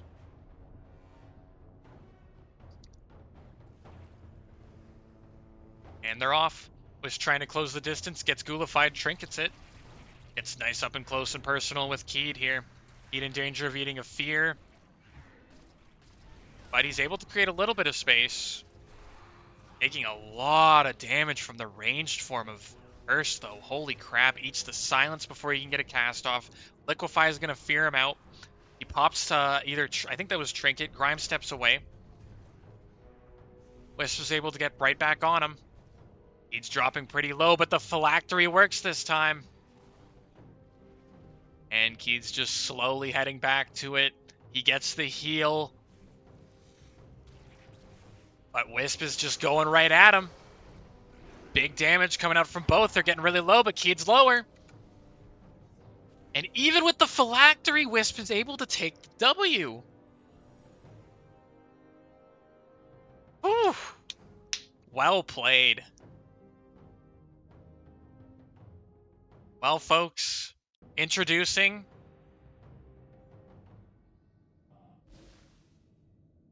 oh, he left the BG. Well, that was slightly anticlimactic. We'll get a picture of him here in Booty Bay.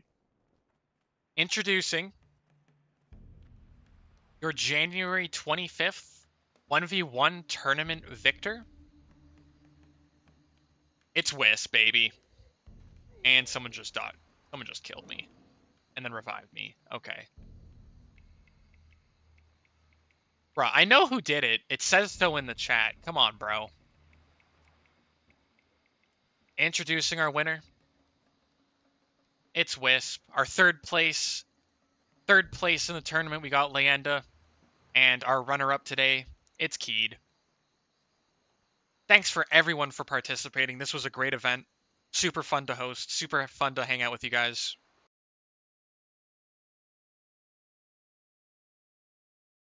Good games all around. Some really exciting matchups to watch. And,